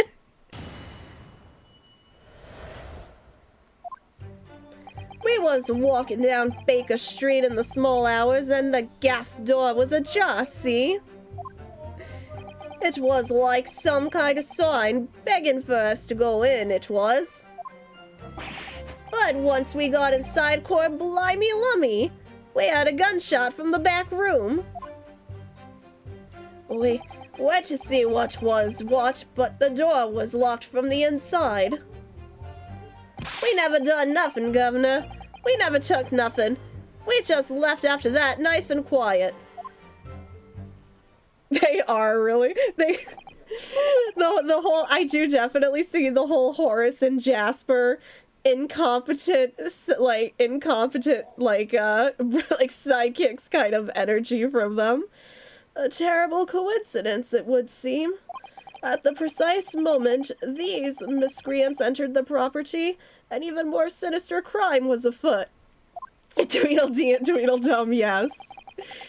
The witness's testimony is consistent with the crime scene in every detail. The door providing access to the storeroom from the main shop was indeed locked from the inside. Tweedledum and Tweedledee Dumber. No, but I totally get like Tweedledee and Tweedledum vibes. And within, only the victim and the accused were found. I must say, it does appear to be an overwhelmingly simple case. Still, the defense may cross-examine the witness now. Of course, counsel, if you please. Counsel? Ryanosuke, you okay? Yes. What's the matter, Runo? Sorry, I was just stunned into silence for a minute by the blatant lies being told by that pair in the stand. I know that it's all nonsense because I saw it with my own eyes. I'll just have to expose their testimony for the pack of lies it is. Ooh, here we go. Alright, let's see. I'm going to do the tried and true. Just gonna start pressing everything for now. Hold it! The front door of Windy Banks was ajar, you say? What time of night was this? Must have been about 1, right, Ringo? Yeah, I'd say so, right, Sulky? How would I know? The place would have been shut at 1 in the morning, just like every other shop in town. Well, it was pitch black inside, it's true. Ain't that right, Ringo? I'm not so sure, Nash. I seem to remember a little light burning inside. What about you, Sulky? Me old mucker. Leave me alone. Poor Greggy. There definitely was a small lamp burning inside. That's what alerted us to the situation in the first place. And when these gentlemen venture into the open establishment, the accused, Miss Gina Lestrade, already had the muzzle of her gun trained on the unfortunate victim. Objection! That is pure conjecture. Perhaps, but it changes nothing. These brothers inadvertently wandered into the middle of a cold-blooded murder, simply because they found the door of the victim's establishment open and ventured inside. Right, that's what happened. He just wants to eat his fish and chips in peace. And let him. He works hard, you know. Hold it! Oh gosh. What are you trying to suggest? That you had to go in? Well, God moves in mysterious ways, they say, don't they, Ringo? They do, Nash, they do. Must have been some sort of providence, I reckon. God's will often present itself as the whim of thieves, does it? It wasn't no whim. I'm dead sure of that. It wasn't, Nash, it wasn't. Like we said at the time. You don't just find doors open in the middle of the night like that. Nah, there's no two ways about it. It was a sign that our long-lost brother was inside. They're not very good liars, are they? Well, you can't deny it. It led us to a bloke what looks just like our bruv. I said cut it out. Those chips are getting a chopping today. I also would like to eat my chips and pea. I agree with that. Pressing that. Hold it! A gunshot, you say? Just the one? Are you sure about that? Yup, just the one, Governor. I can swear to that. It was, Nash, it was. Ain't that right, bruv? The firearm used belonged to the victim himself. Yes, Mr. Windybank always used to leave his gun lying around on the counter. Right, I remember. When we examined it, we found the revolver was completely out of rounds. That makes sense. Mr. Windybank always used to say he only ever kept a single bullet loaded. That's true. I remember him saying that as well. So we can say with considerable certainty that only a single round was discharged from the firearm used as the murder weapon. Yes, my lord, we can. And I should remind the court that the firearm in question was discovered in the hand of the accused. Wonderful. We went to see what, but the door was locked from the inside. Hold it! Do you mean the door between the main shop and the storeroom? If my learned friend is having difficulties grasping the situation, perhaps a drawing would help. Excluding the shop's entrance from the street, there is only one other door, that of the storeroom. Of course, there was only a little oil lamp burning, not much to see by. And the door was in and behind a curtain and all. That's right. When we arrived, the door was mostly obscured by the curtain. Tell me, why exactly did you try to open the door? Any normal petty thief would run at the sound of a gunshot, I should think.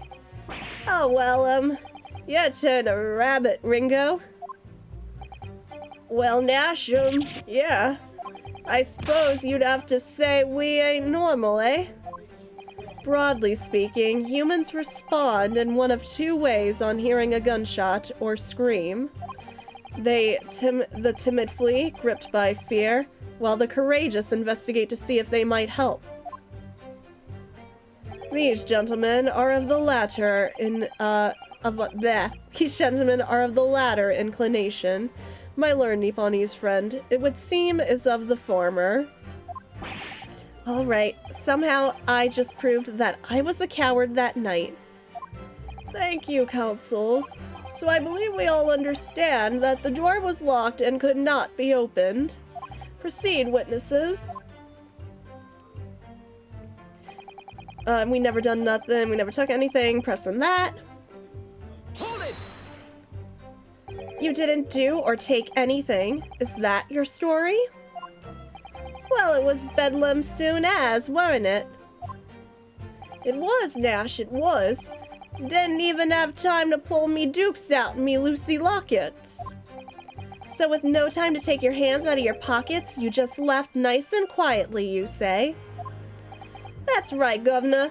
Nothing we ain't more than violence. Peace-loving nibblers we are, not bludgers. We are, Nash, we are. Never even pulled me dukes out me Lucy lockets. So, you'd clearly like us to believe. Come again? As you fled from the pawnbrokers that night, did you not run into anyone else? And did you not fire a gun at that person? Saints alive, they fired a gun, you say? Blimey, governor. You ain't telling us it was you in the doorway. It was. Close your mouth, the fly's gonna go in. Why the bleeding Nora? Didn't you mention that before? You were armed with a gun, and as you fled the scene, you fired that gun at London's greatest detective, Sherlock Sholmes. They shot the great Mr. Sholmes? I did hear that, actually. There was a rumor he'd been rushed to the hospital. The great Sholmes? That's beyond the pale. On the night in question, this pair were arrested by the police within minutes of the discovery of the crime scene. Their suspicious countenance rapidly gave them away. And when searched, a firearm was indeed found in their possession. Furthermore, the barrel shows signs of a shot having been fired from it. The prosecution invites his lordship to examine the firearm recovered from these brothers. Yes, indeed. Remnants of powder around the muzzle, as you say, counsel. The court will hold this weapon as evidence. Okay, single round.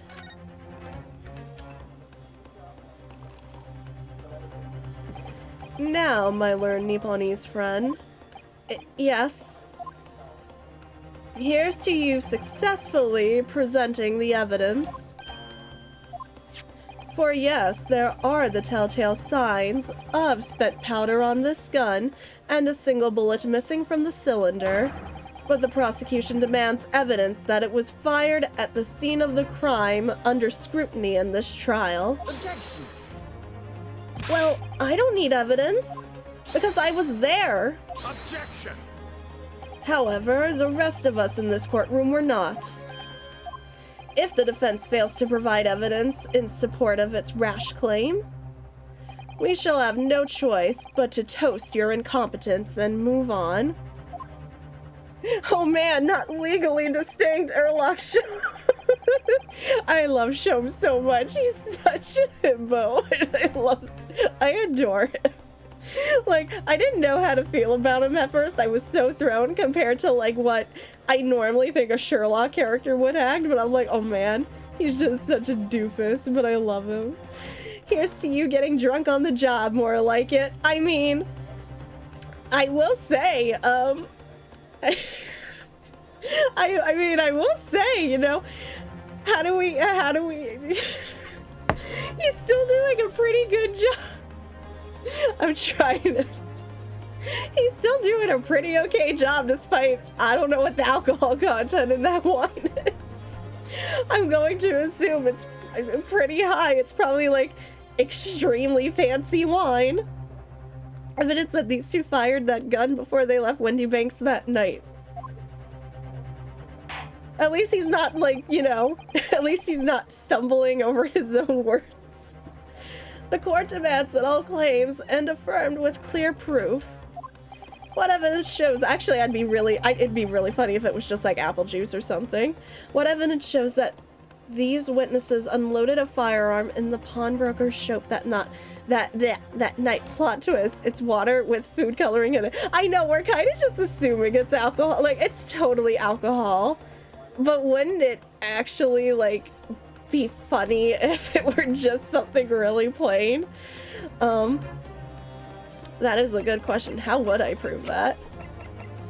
Can I examine their gun really quick before I say anything? It's Luna! Don't turn off the stream, Luna. It's Luna! She has graced us with her presence. Mwah, it's my baby. So there's ammunition still loaded in 5 of this revolver's 6 cylinders. Yes, which tell us that only a single shot has been fired from it. Exactly. The bullet that hit Hurley, in fact, isn't it? Yeah, it happened almost as soon as we walked in through Windy Bank's door. I'll make those brothers pay. Who's that good girl? Who do you think did it? Mwah, mwah, mwah. She's just... she's not having any of this. Look, that's what you signed up for.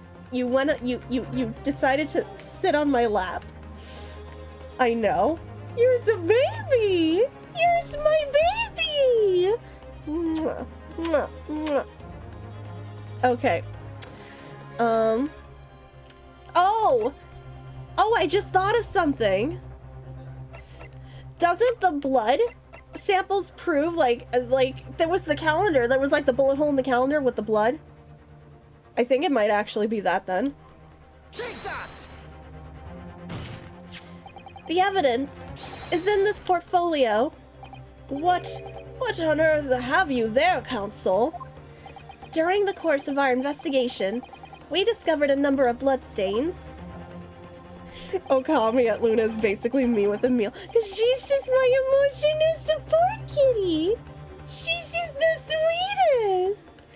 Not trusting the police to do the job they've trained to do. How arrogantly Nipponese of you. Well, anyway, we analyzed all the blood samples we found and recorded the results in this portfolio.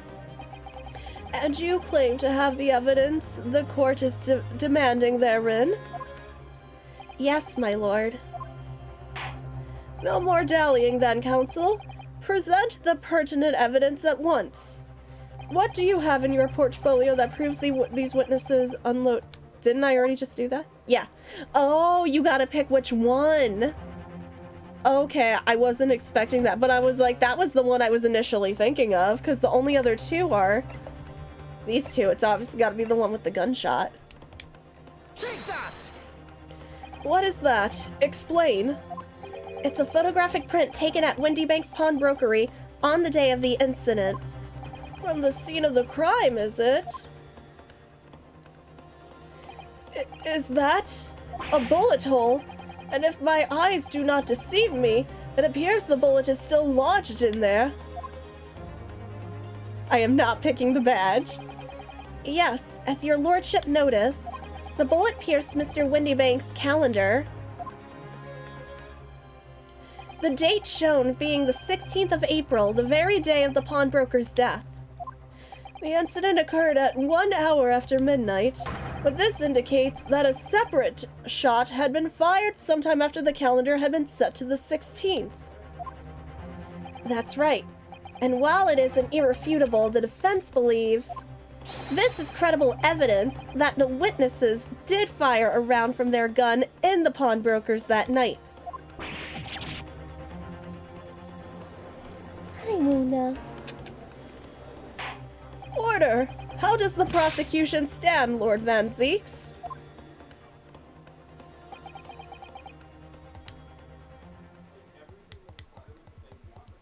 If that is the direction my learned friend wishes to take, the prosecution has no objection.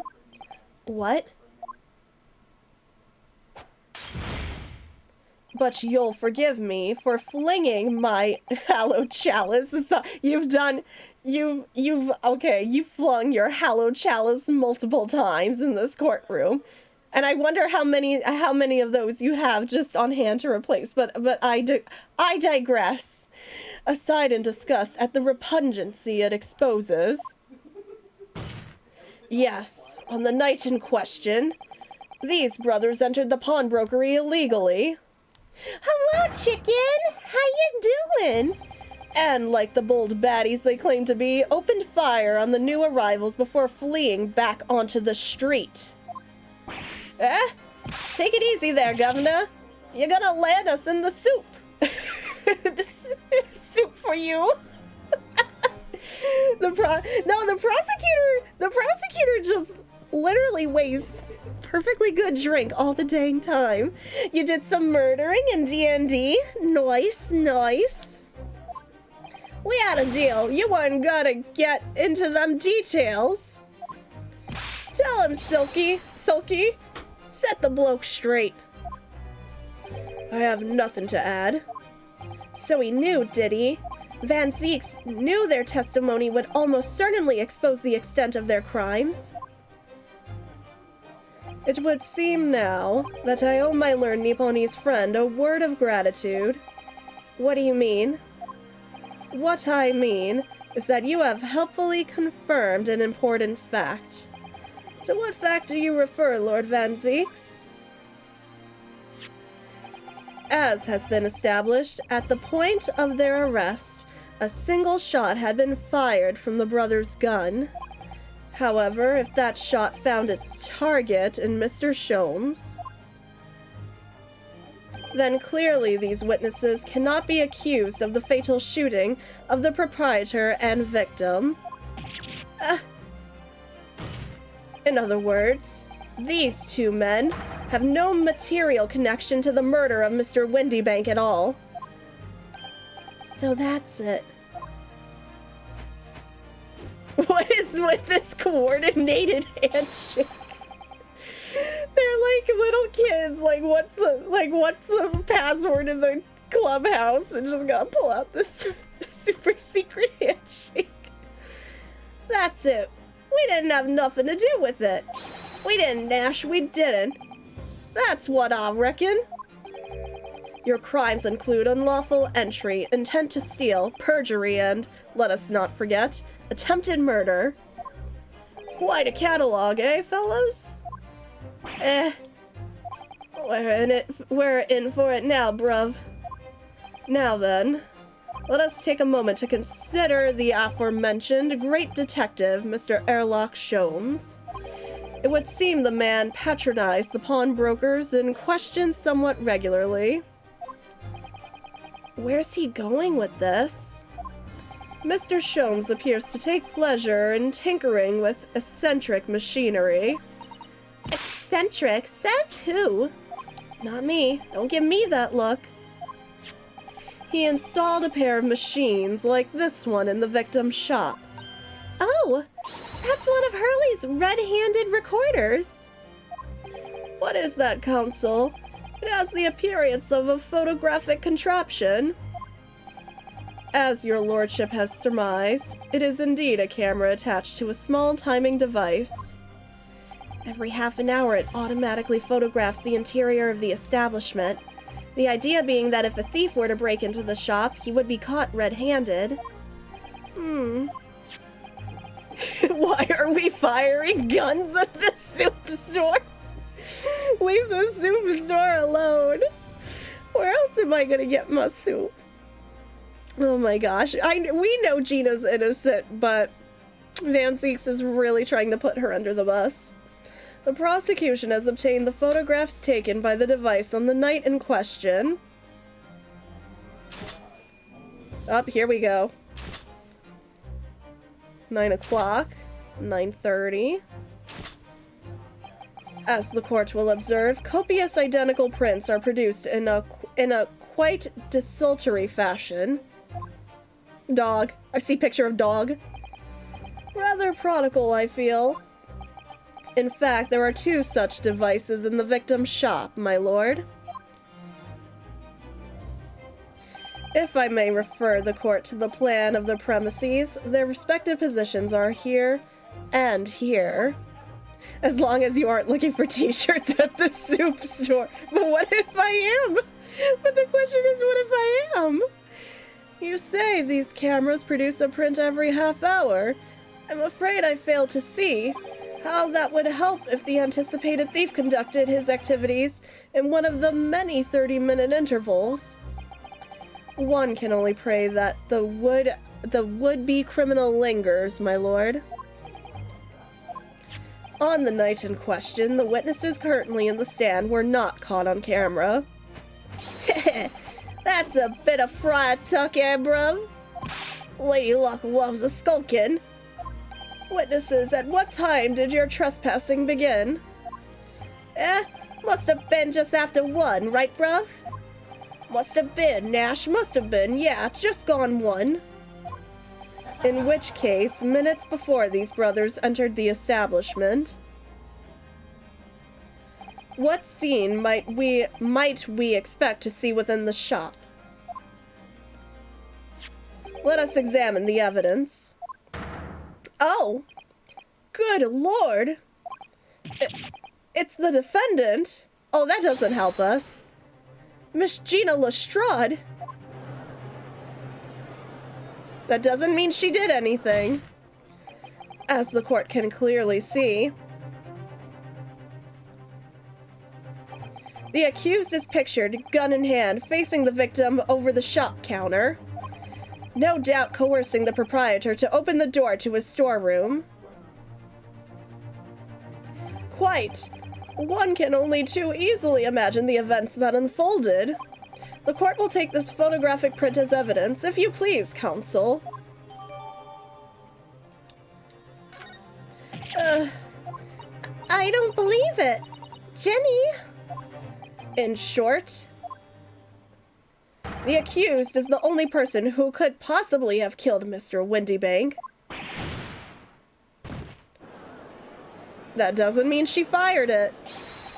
I say, my lord. Who? Wonder if I might put in a word at this point. Go ahead, Mr. Foreman. Took a volley bullet to the knee in the Battle of Maywand, 1880, don't you know? Decorated for it and all that, but forced to retire from service, sadly. Of course, the medal can never outshine the exploits of chaps like us on the battlefield. Yes, Mr. Foreman, and what exactly is your point? Carried on the battle after retirement, you see. The battle of daily life, if you'd like. And here I am now, leading the small squadron, 6 men, all good and true. And we'll all go down together, you mark my words. One for all and all for one. Yes, they do talk. The ladies and gentlemen of the jury have reached agreement, have they? Is that what we are to understand? Well, Mr. Foreman, is that correct? In a manner of speaking, that is the Garadib Squadron's position, sir. What? No! It's too soon to make a status report for the court, men. On the double. His lordship insists on promptitude at all times, and that goes for making decisions, too. I think you'll find the truth is as clear as the day now. I could reach out and touch it. I wouldn't have left it in there. I just wouldn't. But in all honesty, I can't actually remember. I think you are going to be sued for malpractice if you don't stop, sir. Situation clear. Stop. No room for doubt. Stop. Truth now undeniable. Stop. I am very sorry for brothers. They are unlucky. Very well. I now call upon each member of the jury to state his or her leaning in this matter. Announce your considered verdicts to the court. Guilty. Guilty. Guilty. Guilty. Guilty. Guilty. Well, this sucks.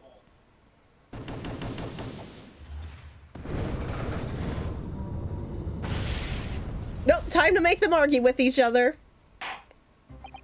It does indeed appear that the jury is unanimous in its leaning already. That photograph. It must be the definitive evidence that Gregson mentioned.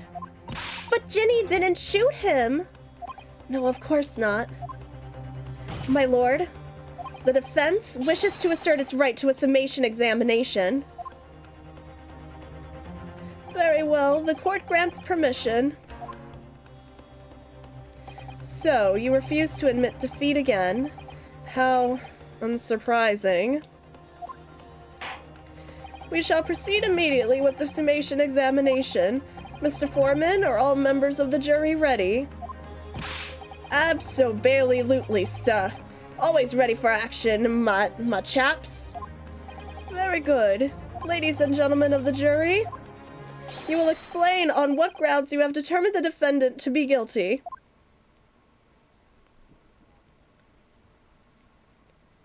Oh, here we go. Okay, hold on, I need a sip.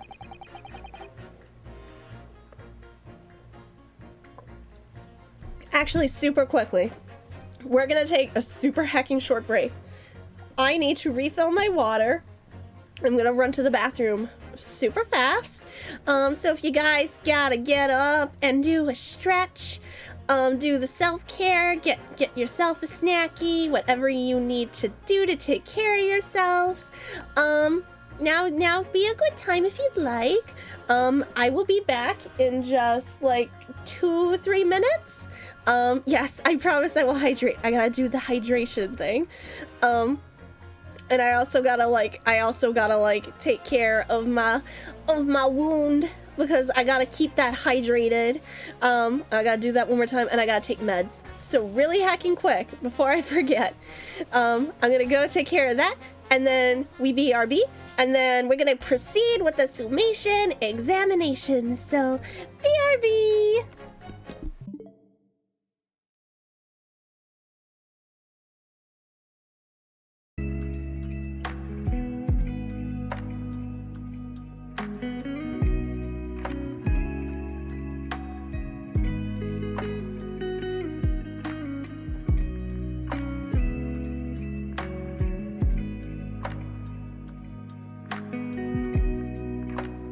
That's what I love.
Hello, I am back. Let us proceed with our summation examination.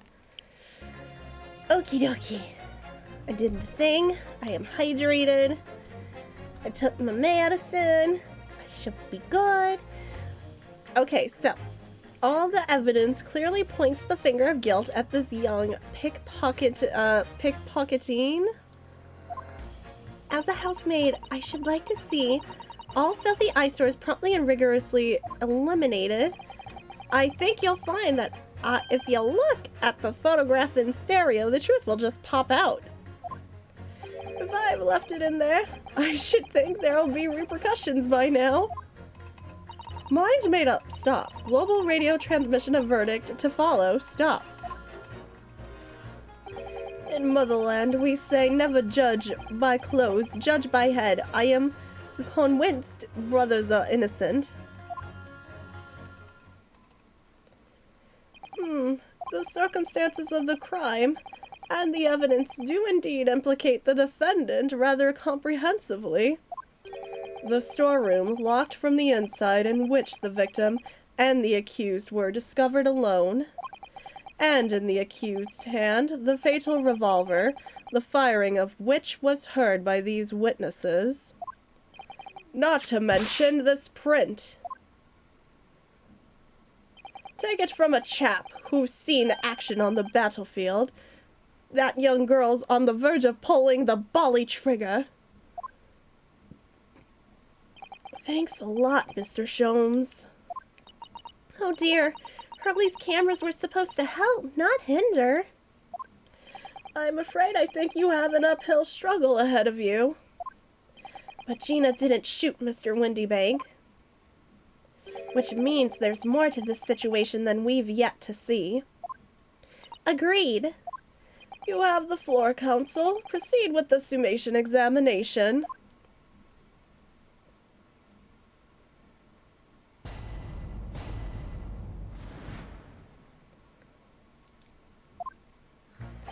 Alright, so I am just going to start pressing all of them, because I am not sure. Hold it! You're Mr. Natsume's landlord, Mr. Garadib, aren't you? We really must stop meeting like this. Ah, you're that lawyer chap. Well, there's a turn up for the books. Yes, rather a turbulent time we had back then. Some extraordinary events took place at your house, that's for sure. Luckily, Mr. Sholmes and I were able to get to the bottom of it all. I think we did rather a lot for you, didn't we? I mean, obviously. I wouldn't be suggesting that therefore you should change your leaning to not guilty or anything. You should not be saying that, Ryunosuke. Can't be denied, I suppose. The curse of the Garadeb house was the talk of the town after that business. Lodges moved out and I couldn't get the bally soul to take up the tenancies. Oh? Haven't had the heart to break the news to Joni yet. Bad enough that the old girls clapped up. Yes, can't be denied. You did do rather a lot. But not for us, that's for dash certain. I suppose not. Of course. There can be no suggestion of that being the reason I'm leaning towards guilty here, obviously. Obviously. But honestly, I really wish he'd pay more attention to the trial and less to juror number 2. Okay, pressing you next. Hold it! Polishing the bench, I see. Again. A maid's work is never done. Not a blemish must remain. What exactly do you mean by filthy eyesores? On my way to the market for his lordship, I have to pass through the East End. The place is full of beggars, pick-pursers, and crossmen, the scum of the earth. A little harsh, perhaps. Let me be plain. If it were up to me, all those back slums would be made spick and span or eradicated. At least we have people like the great detective working to achieve these important goals. You're referring to Mr. Erlock Sholmes? That's right. I like to keep abreast of his exploits by reading Rant's magazine in between my duties. He does wonders cleaning up London streets. In my opinion, he should be declared an honorary maid of the capital. Mr. Sholmes? A maid? It's really quite unforgivable. Gutter scum having the audacity to shoot our very great detective. Minor detail, it was the 2 brothers in the stand who shot Mr. Sholmes, not the defendant. A minor detail indeed. They're all gutter scum as far as I'm concerned. Well, it just might be an idea to get our facts straight anyway. Yes, all right. I shall amend my statement. Those brothers of the scum of the earth, they should swing for shooting the great detective. Hold it! I agree with you. The shooting of Mr. Sholmes was an unforgivable act. But the purpose of this trial is to determine who shot the pawnbroker Mr. Windybank. I'm afraid you're splitting hairs, sir. Sorry.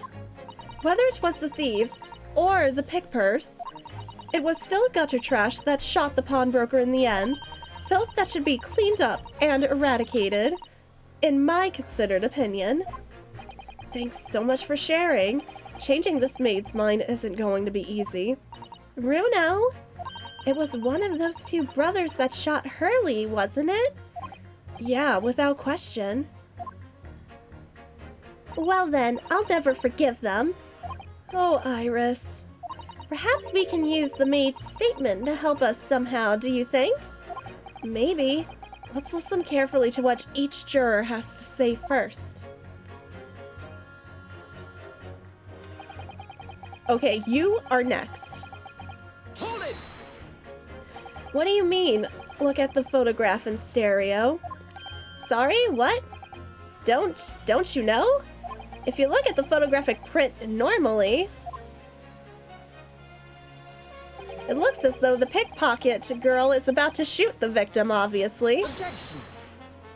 But there's no indication that the defendant ever fired the gun. All I'm saying is that if you look at the same print in stereo, it could reveal all sorts of new information. By any chance, are you a fan of stereoscopes? Oh, how did you know? Let's call it a lucky guess. It never gets old seeing the 2 prints merge into one before your eyes. It's extraordinary, it's captivating, it's the height of modernity. Of course. Oh yes, I think you'll find that the stereoscope is here to stay. Giving us new perspectives we could only dream of before is the greatest invention the world has ever seen. Oh, what? Oh, your stream froze. I thought the stream froze in general. Oh, Tyler, I'm so sorry. We didn't get super far. I'm just pressing each of the jurors right now. If only it could give me a new perspective on this case, I might agree with you. Hold it! What exactly have you been muttering about all this time, sir? You keep talking about having left something somewhere or something like that. So sorry. As you can probably tell, I'm a surgeon, and I think your license should be taken away from the sounds of it. A surgeon? That totally passed me by. Of course, people conducting surgery in this country aren't considered to be doctors. Oh no. Even though me and my kind are at the forefront of medical science, the real brains in the field. So, what is it that you think you left behind? Oh, well, that's a little embarrassing, to be honest. You see, I was operating on someone yesterday, standard thing, went in through the abdomen. Oh gosh, I think this might be him. I think you might be right, Rob. Oh my gosh. When I'd finished the procedure, well, I couldn't find my scalpel anywhere. What? Did he? Surely not. Exactly, surely not, you say to yourself, don't you? Worrying, isn't it? That's what's been troubling me this whole time. There goes my license. Could I really have left my scalpel inside the fellow's belly? No, of course I couldn't. So, there you have it. Like I said, a little embarrassing, really. This isn't helping my phobia of surgeons and surgery.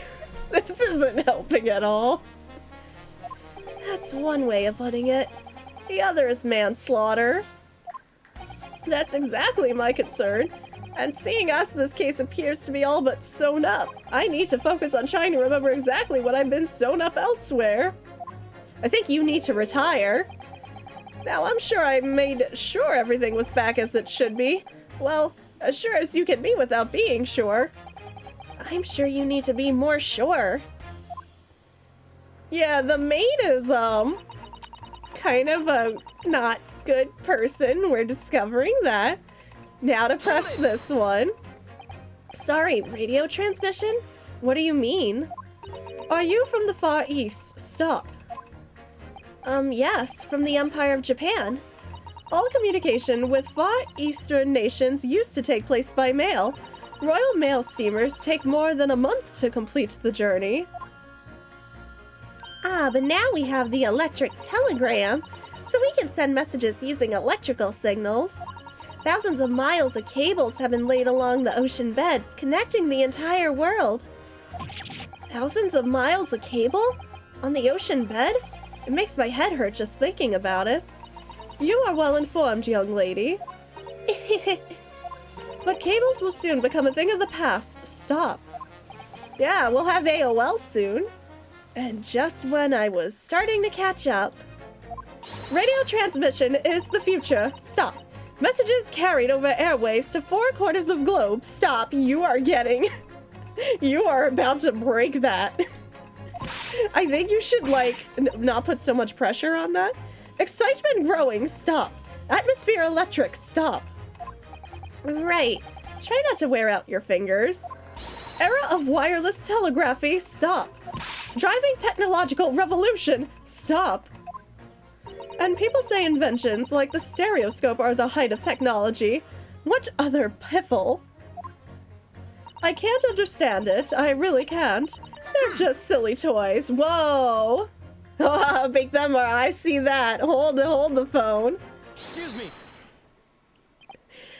Juror number 3? Sorry to interrupt when you're obviously fuming, but... What?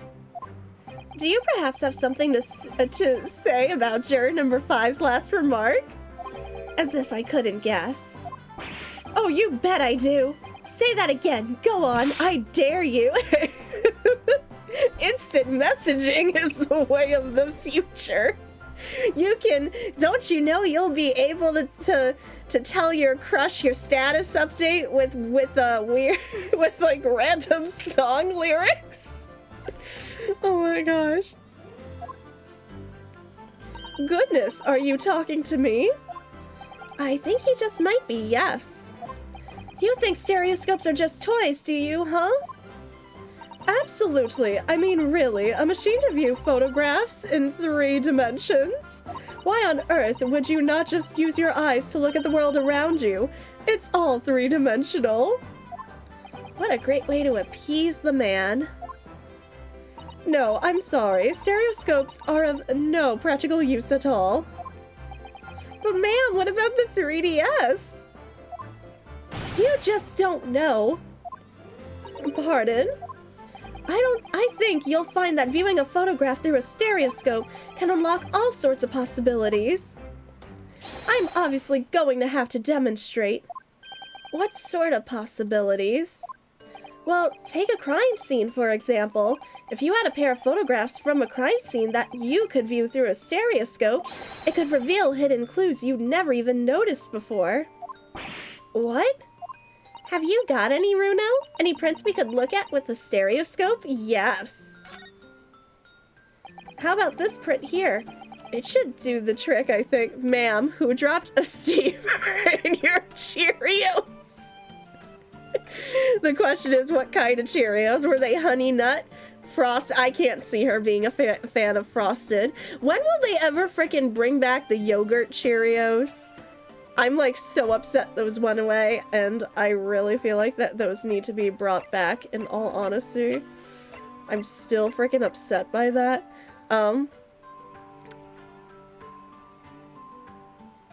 I think it's this one. I'm just going over it again, but I think that's it.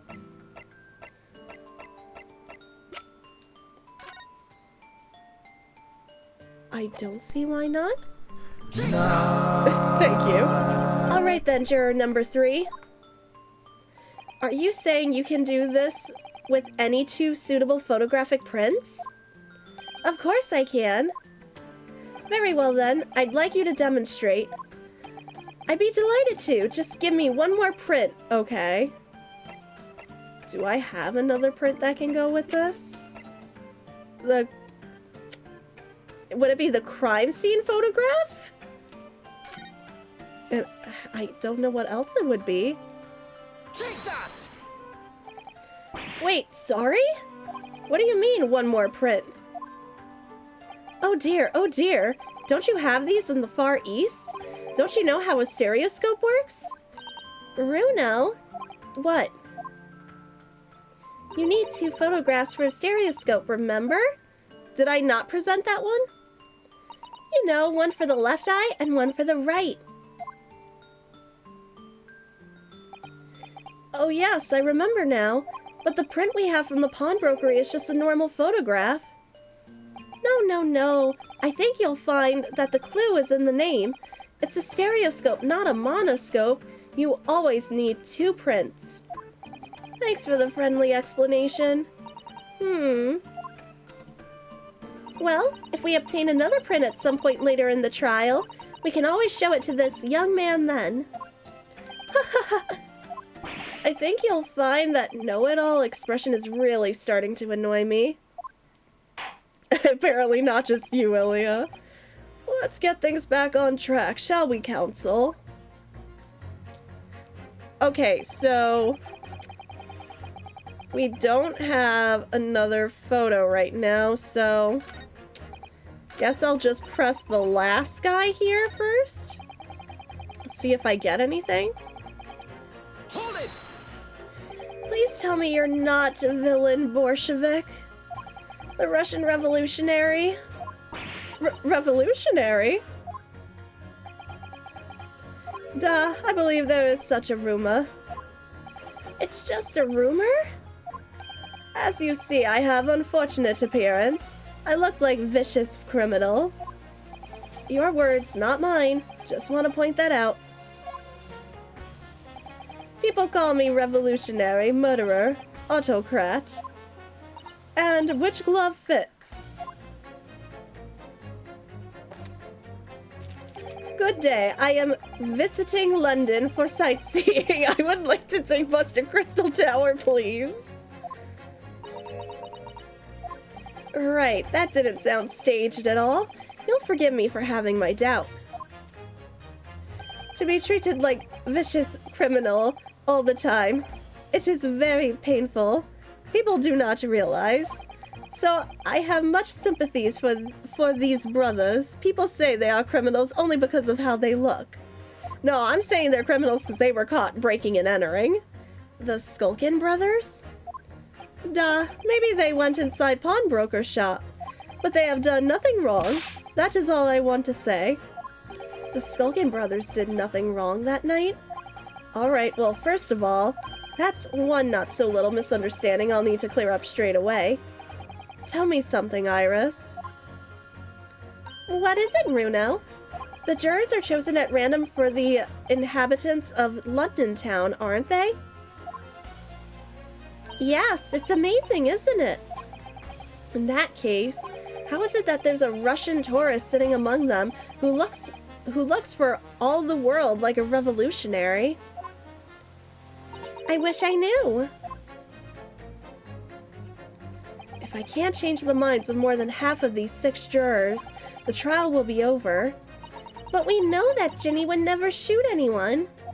So we need to find contradictions in what these jurors are saying and pit them against each other. I must be ready to go whatever lengths I have to convince them of Gina's innocence. Oh, but I'm stuck here. Clearly points the finger of guilt at it's the same as before. I don't think I have anything. Hold on.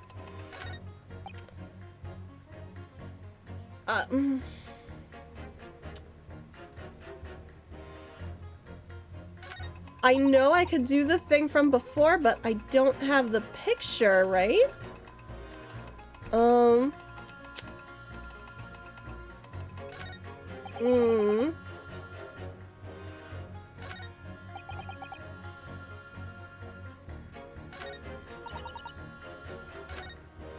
I'm thinking. I'm going to try to... The hint is not bird. I don't know, do this again? Make them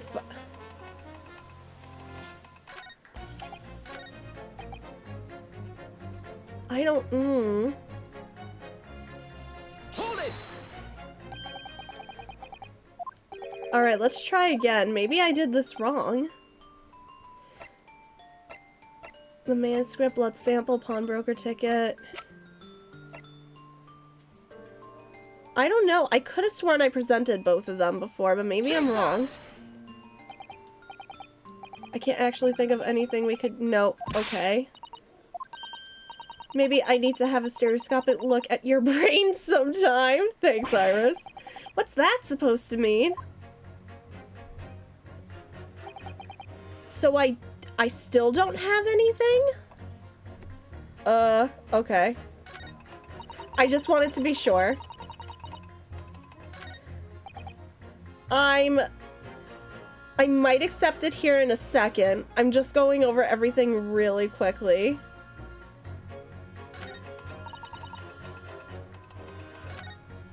Never judge. I'm convinced the brothers are innocent.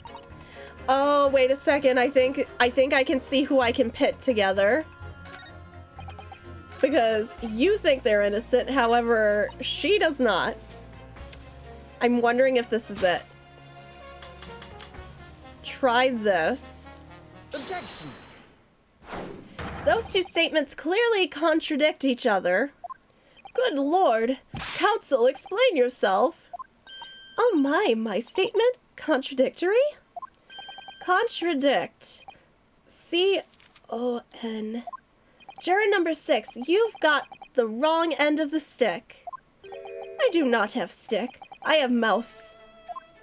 As juror number 2 said earlier, when the Skulkin brothers fled the scene on the night in question, they fired a shot from their revolver. Yes, they shot poor Mr. Sholmes in the abdomen, I understand.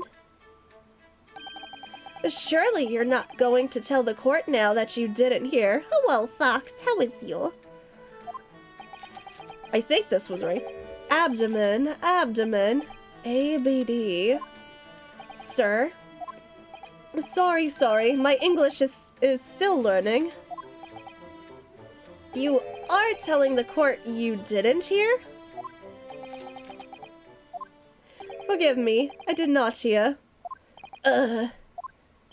Ah, here is word. Abdomen. Part of person's body containing stomach and other vital organs. If this is what you mean, You should say in plain English, I am Russian, not native speaker. Who thought it was a good idea to let this man be on the jury again? 'Cause he has a mouse. So, you are telling me these brothers who look like criminals were lying? They said before we never done nothing. But truth is, they shot detective. Duh, this is double negative.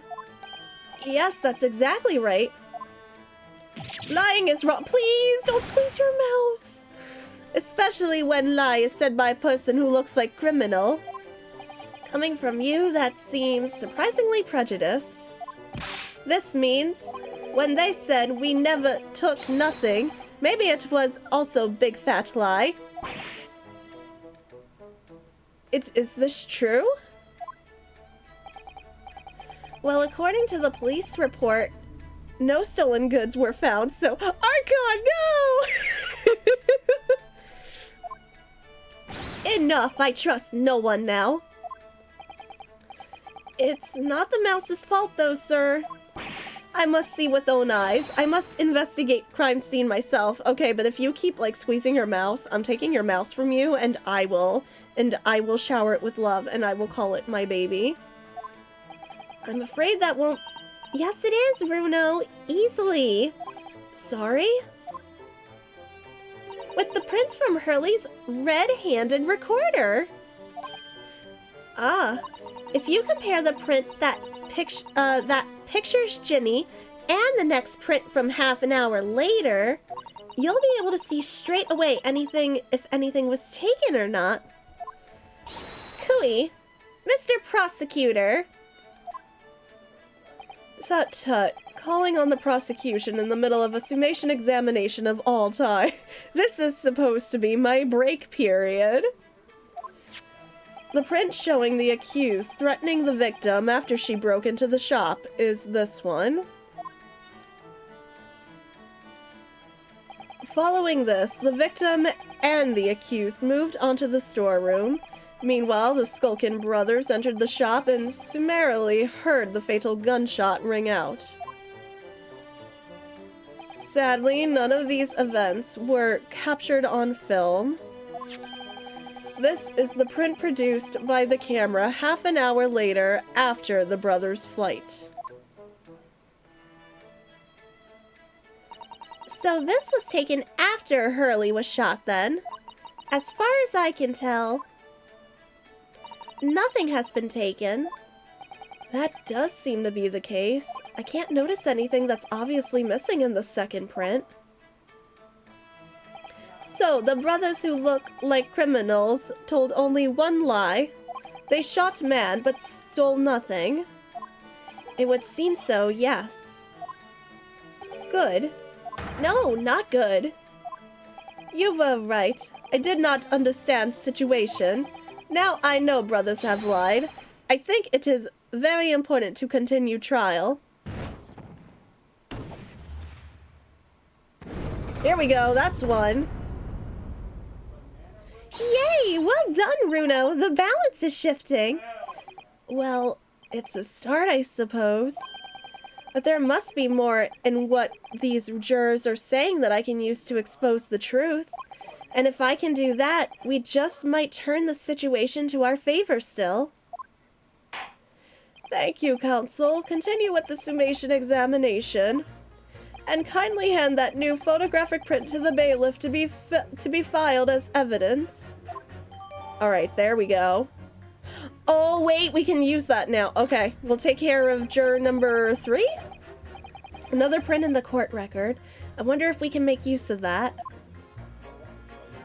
Okay, so going back. And then, pressing you again. Hold it! Okay. Now we go. I have no idea why JT shit is saying hell yeah from the living room. Okay, so it's gonna be this one and the other one. Hell yeah! Alright then, juror number 3. Are you saying you can do this with any 2 suitable photographic prints? I think we already did this, so. Very well then, I'd like you to demonstrate. I'd be delighted to. Just give me one more print, and I've got that right here. Take that! Alright, these two prints were both taken with the same camera in Windy Banks on the night in question. Yes, I see. Tell me, Mr. Lawyer. Do you know how stereographic images work? Do you understand the principle? Well, I think so. I did have a lesson only yesterday. The left and right eye images need to be the same, only with a slight shift in the positions of some objects. It's time for 3DS features, which don't work out as well on the Switch, because we don't have a 3D option. Then when your brain merges the two images together inside your head, it notices the shift as it were depth. Yes, exactly. It's that small shift between certain objects in the two pictures that's really important. So, what happens if you use two photographs that are exactly the same then?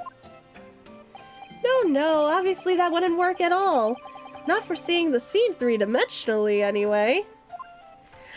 Hi, V-Mom! How are you doing, friend? How's you doing? Yes, we are on our Ace Attorney kick again.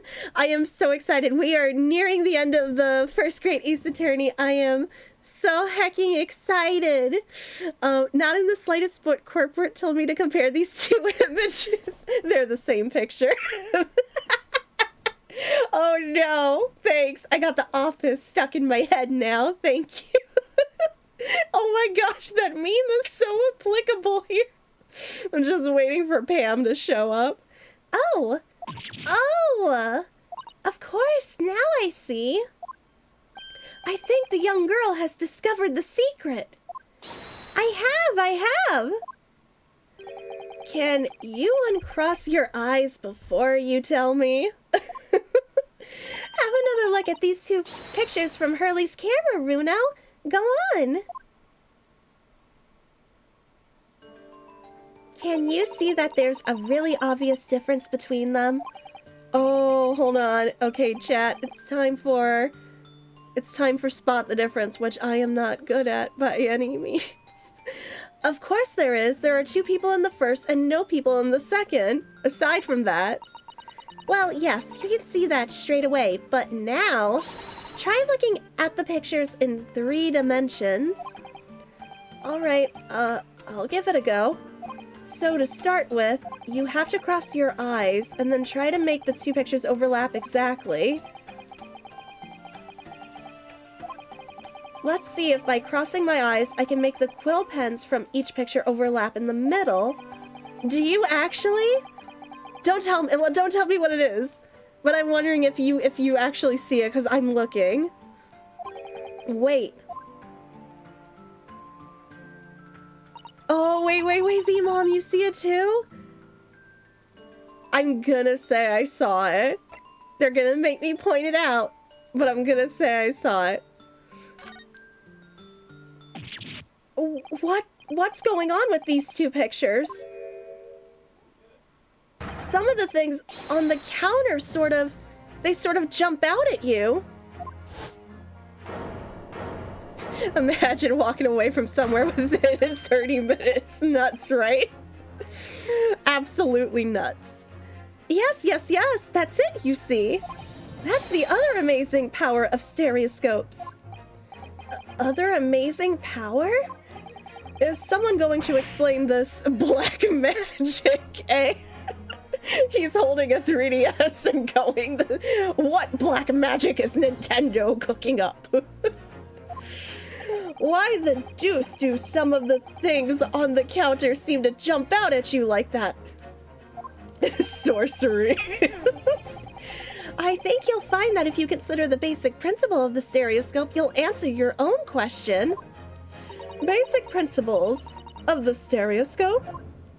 As I said before, if you try to look at two identical pictures using a stereoscope, it won't work at all. It's the slight shift in the positions of certain objects that lets you see pictures 3-dimensionally. In other words, Even though at first glance, it seems the objects on the counter haven't moved at all between the two pictures. This shows that actually, there must have been a slight shift in their positions. I'm very sorry. JT's really excited for VR Gull.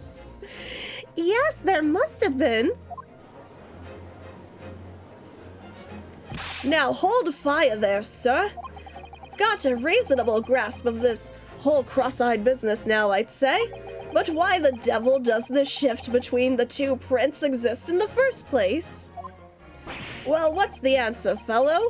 Come on, you're the cross-eyed master. What? Me? I haven't the first idea. You know, Runo, it's quite simple. It is?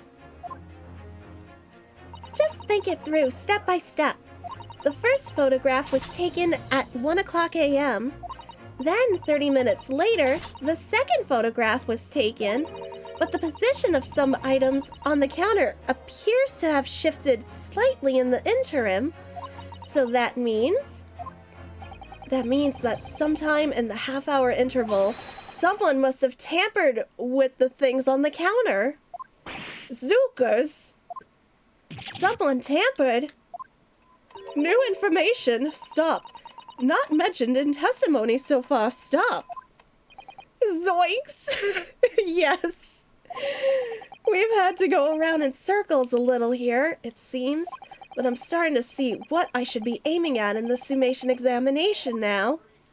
Ladies and gentlemen, the question now is clear. We know the items on the countertop were moved, but by whom? Are you suggesting you might know? Of course. I can tell you right now who is responsible for the almost imperceptible shift in the items on the counter. Well, it's gotta be the... I mean, it's gotta be the brothers, no? Doesn't matter which one I pick, but it's gotta be. I don't think it's gonna matter which one I pick, but it's not Maya. Ma'am, could you please stop sending me spam in my email about ADT home security? It was not you, Eclair. I don't think it's gonna matter which one I pick. You're not a criminal. It was the witnesses currently in the stand, the Skulkin brothers. Wait, this does not agree with what brothers said in testimony before. They said they did not even have time to pull dukes from Lucy Lockets. My phrasebook says dukes is meaning hands and Lucy Lockets is meaning pockets. But is this another lie? Is this what you are saying? Yes, I'm afraid so. Now hold on there a minute, you can't be sure of that. I quite agree. The accused is a common pickpurse after all. It's perfectly possible that she went through the things on the desk to see what she might steal. I think that's unlikely. And why exactly? As you can see from this photographic print, the defendant was pointing a gun at the victim. It would seem, as my learned friend indicated, that she was coercing Mr. Windybank to open the storeroom. In other words, Miss Lestrade's interests lay within the storeroom, not in the main shop, giving her no reason to touch anything on the counter. All of which points to one thing. The Skulkin brothers have omitted key facts in their testimony. Not surprising. But the accused is a pickpurse. Common gutter trash. Why look any further for the wrongdoer here?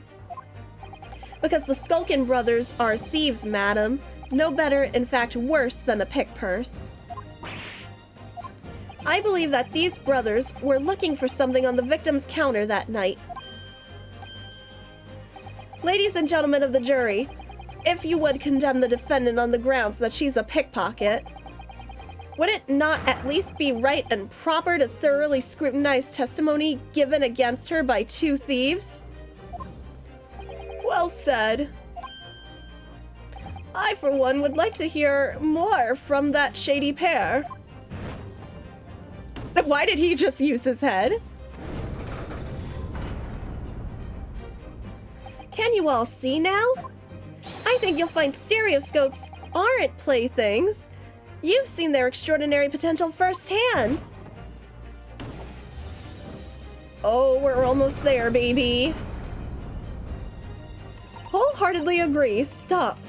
Must purchase after trial. Stop. Will return home via Regent Street. Stop.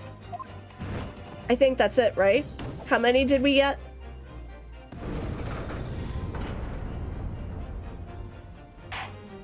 Well, it would seem this trial has yet to run its course.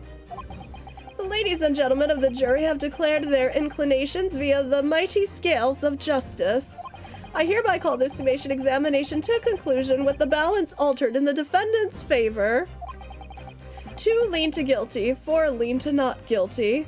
Accordingly, the jury is without consensus. And I order this trial to continue. Yay! Well done! Oh, by the way... What? You should hold on to this, Runo. You never know when it might become useful. Twice in one trial would be unusual, surely, but all right. If juror number 3 was born in 120 years later, he'd refuse to stop talking about how much he loves AI. No, I would refuse to speak to this man. Don't touch me, I'm sterile. Oh my gosh, that would drive me. Oh my gosh, reminding me of my vet tech college days. And like, even if the slightest tap of things, you'd have to go and rewash your hands. Oh my gosh. Did that man just fist bump fire? He didn't even fist bump. He used his head. He's gonna get burns. Lord Van Zeeks, you will instruct the witnesses that the court demands additional testimony from them. I'm sure it won't spoil the bouquet to do so, my lord.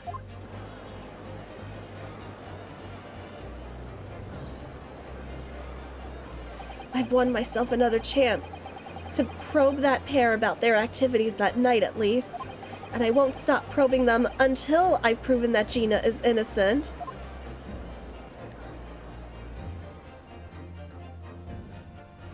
I do not think he has a black belt in karate to split the table or anything like that. Okay. We still got time. It's not midnight yet. So we'll go for a little bit more, and then we will call it. Since I did miss stream yesterday, I'm kind of making up for extra time. Because JT was sleepy. Order, please. Let us resume proceedings. Witnesses, you will now retake the stand. I'm too anxious to sleep anyway. I'm way too anxious to sleep. Now JT's just saying football again. I presume you heard the defense's counsel summation examination? Oh yeah, governor. I did, Gov, I did. Mr. and Mr. Skulkin, I'm very confused at the fact that they're currently playing golf, but I'm hearing football. Cool, blimey. This is going to be hard work. Earlier in this trial, you gave the following testimony. A body has been discovered. After a certain That amount is of time, such a good which you may bongo. use however you That like, looks almost the like class Morgana. trial will begin. About your actions after you entered Windy Banks. Well, it was bedlam soon as, weren't it? It was, Nash, it was. Didn't even have time to pull me dukes out me Lucy lockets. However, that was a lie. You brothers... Cool, blimey! On the night in question, you rifled through the items on the victim's counter. We never done nothing of the sort. How'd you figure that out? Shut up, brother. You will now give formal testimony once again. You will tell the court precisely what happened on the night in question, and this time you will tell the truth. Each lie that passes your lips serves to increase the severity of your punishment.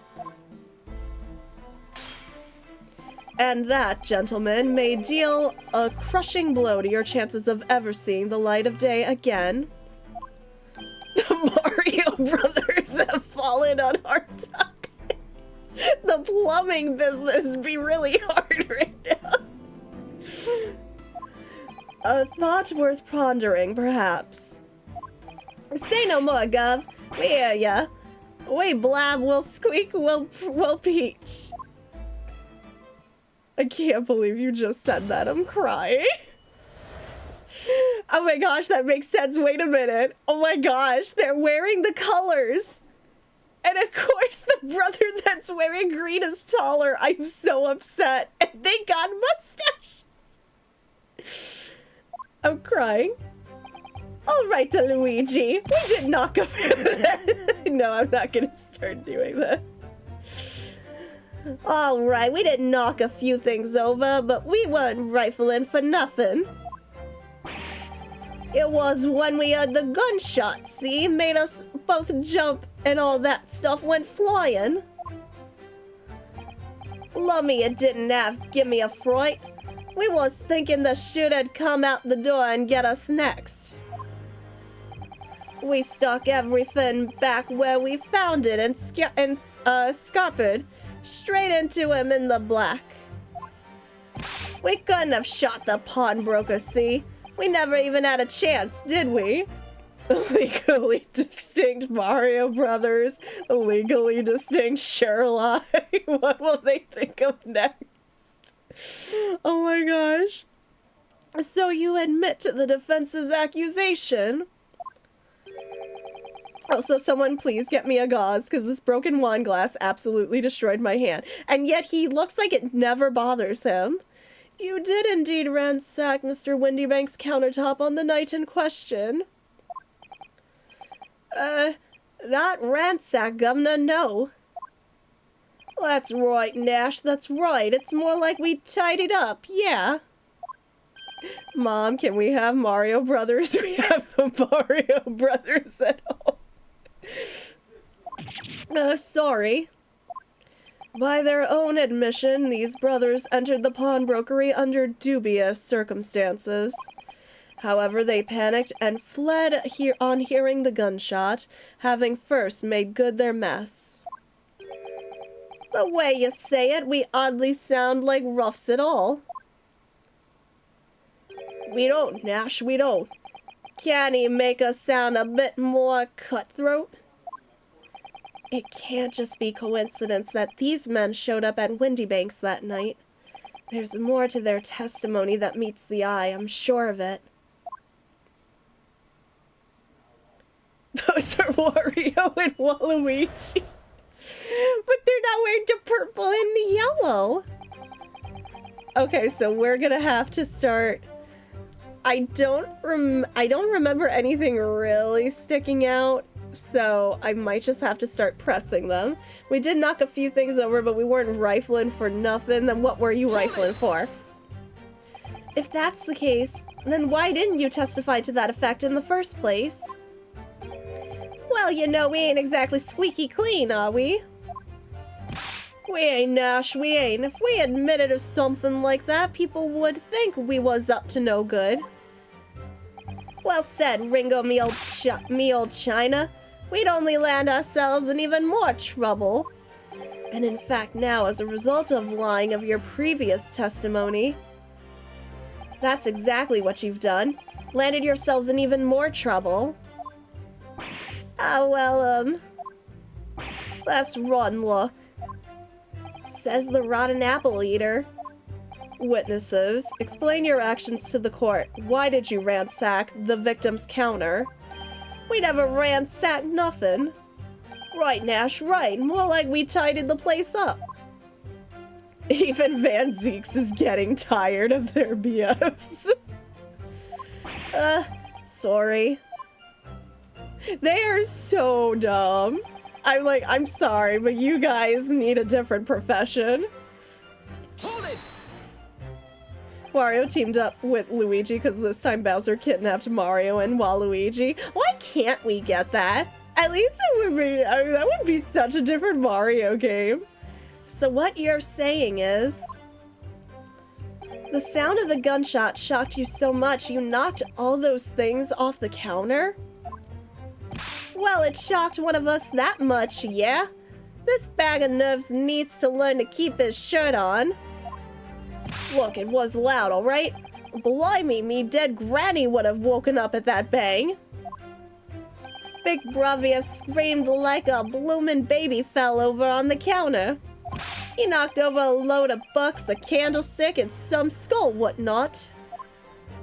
That got tangled in some marionette what knocked over a picture frame, what knocked them scales on the floor. You've really mastered working quietly then. What a racket, me granny would have been scared back into her grave at a clatter like that. So in short, the gunshot took you by surprise. And then some. I mean, oh, wait. It was quiet as a mouse, and then all of a sudden, bam! Nope, caught that. I am pursuing this. Excuse me. Inspector Gregson, do you have something to add? Like I keep saying, I don't appreciate being lumped in with these scoundrels. No, something to add about their testimony. You seemed to react just now at what Mr. Skulkin said. Did it make you think of something? There's probably nothing, of course. I wouldn't even bother to mention it, only... Well, the fact is, cases don't get solved if you ignore the little details. How about you just tell me what's on your mind? As you know, we brought these fellows into the yard for questioning last night, and the statement they gave them told a slightly different story to what they're saying now. Did it? You claimed you heard the victim shout something out before the gunshot. Might have, Gov, might have. Does ring a bell now you mention it. Granted, it's only a minor detail, but still. I can't help feeling like perhaps you've been a bit sloppy with your testimony here, eh, fellas? If I discover the witness's testimony has been any more sloppy than it has, hitherto proven to be, I shall be forced to bring the very harshest punishment to bear against them. Easy, easy. We'll get it right this time. That's it, yup, it's all coming back to me now. In the words of Celine Dion. Then speak. Supplement your testimony with whatever details have miraculously returned to your questionable minds, sirs. Here, right you are, Gov. Just before the gunshot, we heard a voice yelling out, "Give me that gun." Oh, that is new. The bloke what owned the place was holding a gun, so he should have just fired instead of yelling at the girl. Lummy, it didn't half give me a fright. We was thinking the shoot'd come out the door and get... Okay, and then it goes back to being normal. Hold on, need a sip of water.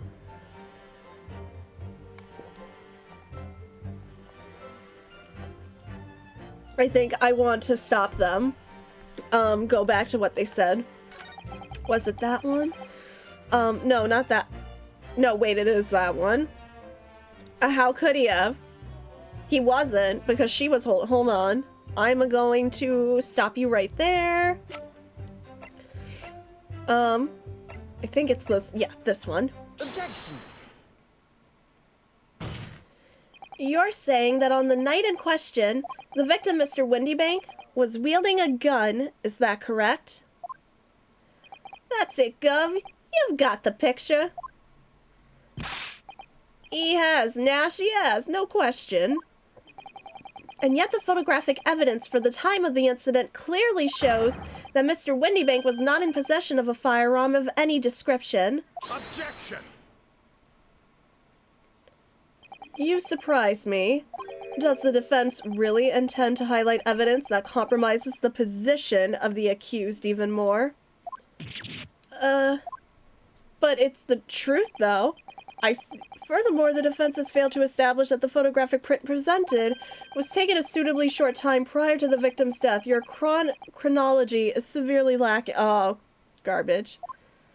Yeah, that's right. Too right, Nash, too right. The old geezer could have been about to turn the tables on the girl, eh? Hardly likely. No, I'm afraid this won't stand as conclusive evidence. Continue with the cross-examination, counsel, and heed my earlier warning, witnesses. Skulkin's never skulkin'. Hello, Zesty, how are you? Okay, so it wasn't that. Then what the heck should I be presenting? What else do I have? What else do I have? If it's not that one... Wait a second. Hold on. Wait a second. So we should have just fired instead of yelling at the girl. Okay, double checking my photographs, so that was the same one. Going back to this photograph. Maybe? Oh no, I'm so sorry. Are you able to take anything to help, like Tylenol or anything? Confirms that instant death to a single bullet hole, no other signs of trauma. What else can I present? Stereoscope.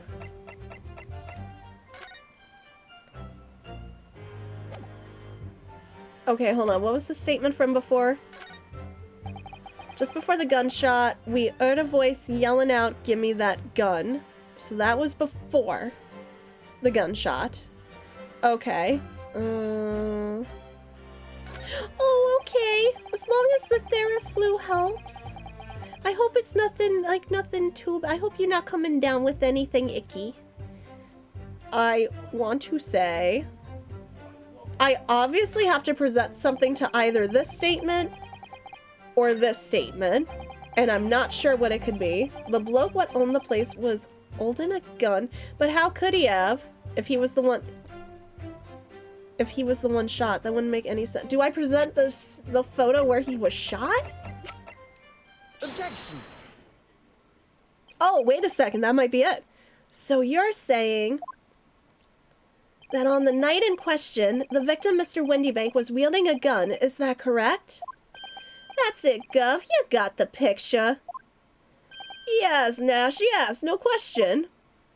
And yet, photographic evidence obtained immediately after the incident clearly shows that Mr. Windybank was not holding a firearm of any description. You what? Gordon Bennett, that ain't right. Objection!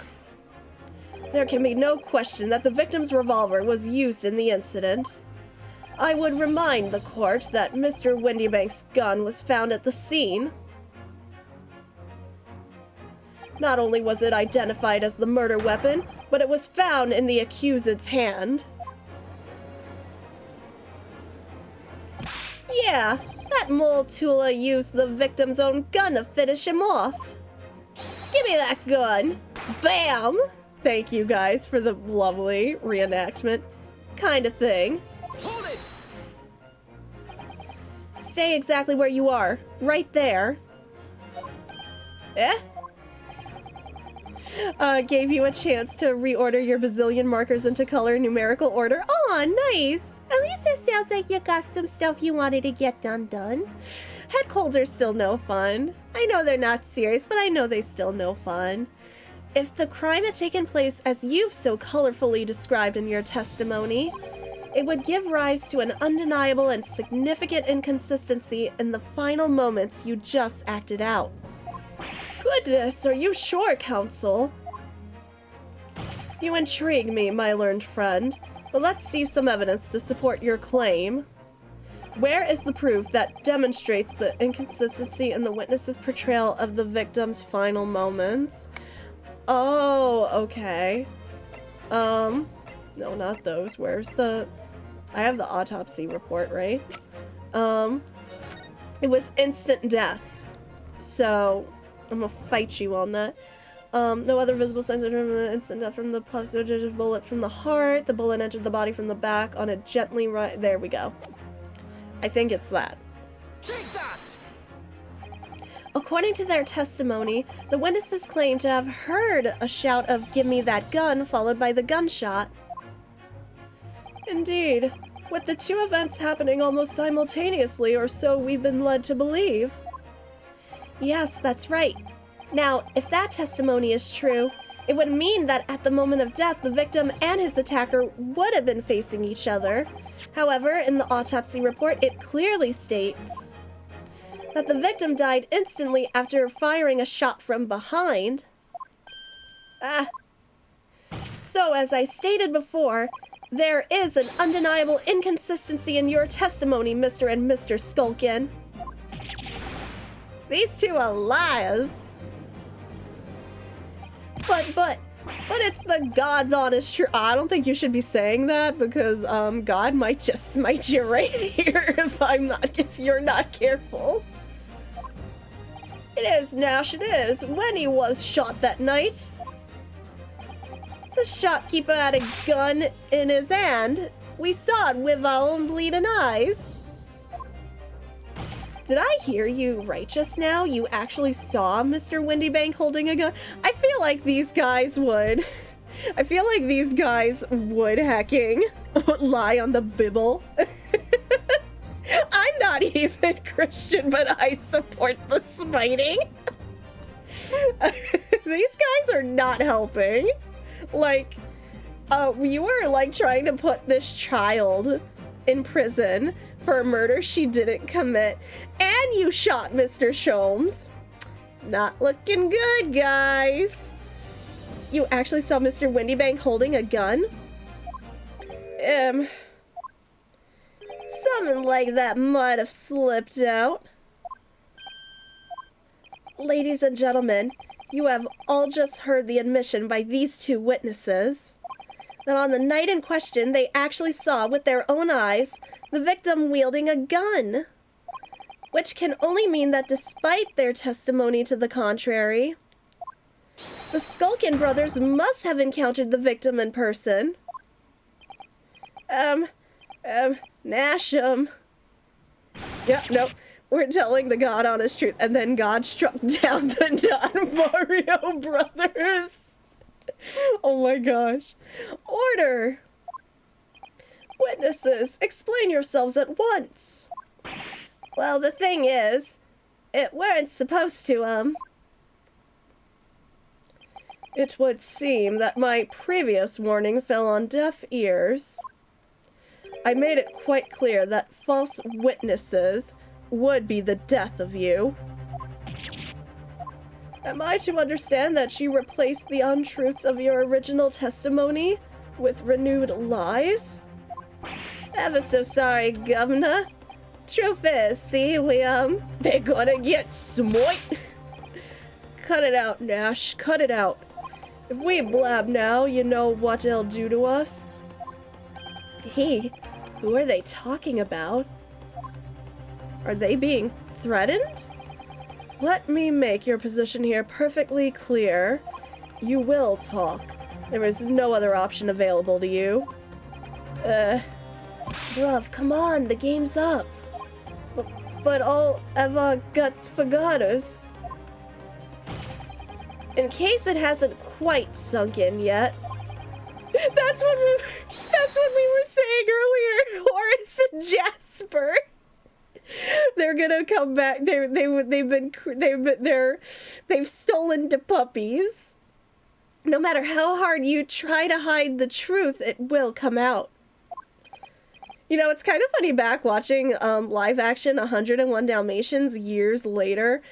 Did you realize that like who plays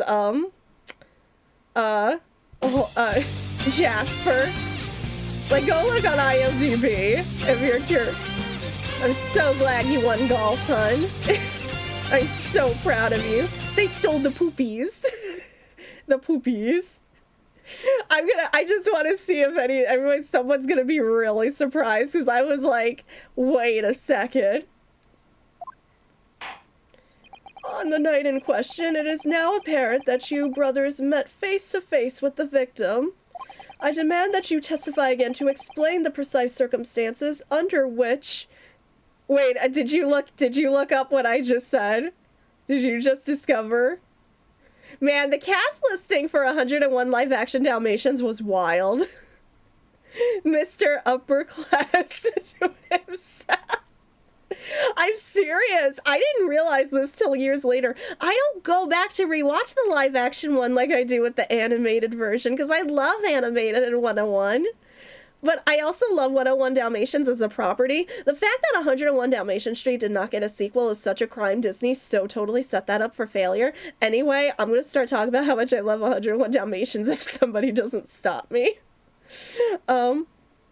Oh gosh. I demand that you testify again to explain the precise circumstances under which this meeting took place. Well, do we have to? On pain of death. I suggest you make yourselves fully aware that this is your very last chance to tell the truth. Okay, so we're gonna have to do this again. Alright, so we just got inside the gaff and eved a sigh of relief when the geezer showed his mug. Yes! Yes, it is Dr. House, plays Jasper in live action 101 Dalmatians, and I did not realize this until like maybe a year or two ago. I was like, wait a minute, nah. He played Bertie and Jeeves and I don't know that one. The Dad and Stuart Little. That one I knew. That one I knew. But it was the fact that I was like, oh my gosh, isn't that Dr. House? I was like, he was in the... Everybody remembers Glenn Close. But like, obviously this was before I think obviously this was before Dr. House was a thing. Dr. House came afterwards, but then you go back to rewatch it as an adult and you're like, what? Give me that gun, he bellowed. And then he flew at us like he was possessed. Maybe we'll do a live action 101 Dalmatians night for the heck of it now. I thought we'd add it. Like legit, one of my favorite games too from Disney Interactive was 101 Dalmatians Escape from DeVille Manor. That game felt like such a horror game with the architecture in that house. Anyway, yes, I love 101 Dalmatians. Fine old geezer, the bloke was strong as an ox. He chucked me over the counter.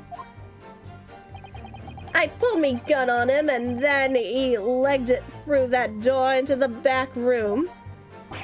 We never had nothing to do with killing him. That's all what happened, I swear. So you're now telling us that moment before the victim was killed in the storeroom, you in fact encountered him in the main part of the shop. Well, yeah. Sorry. Well, we find ourselves at an interesting juncture. This changes matters considerably. But honest, Governor, this time, Nash, this time, we ain't got nothing more to hide.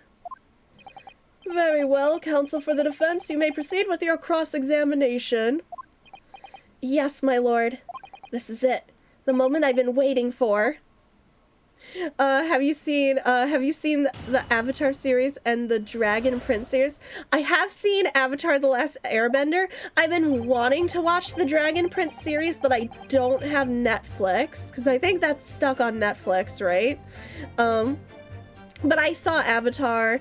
Funny thing was not when it originally came out, but when I met JT and JT found out I never watched Avatar. We just binged it for like a week or two or something like that because it was like one of JT's favorite shows growing up.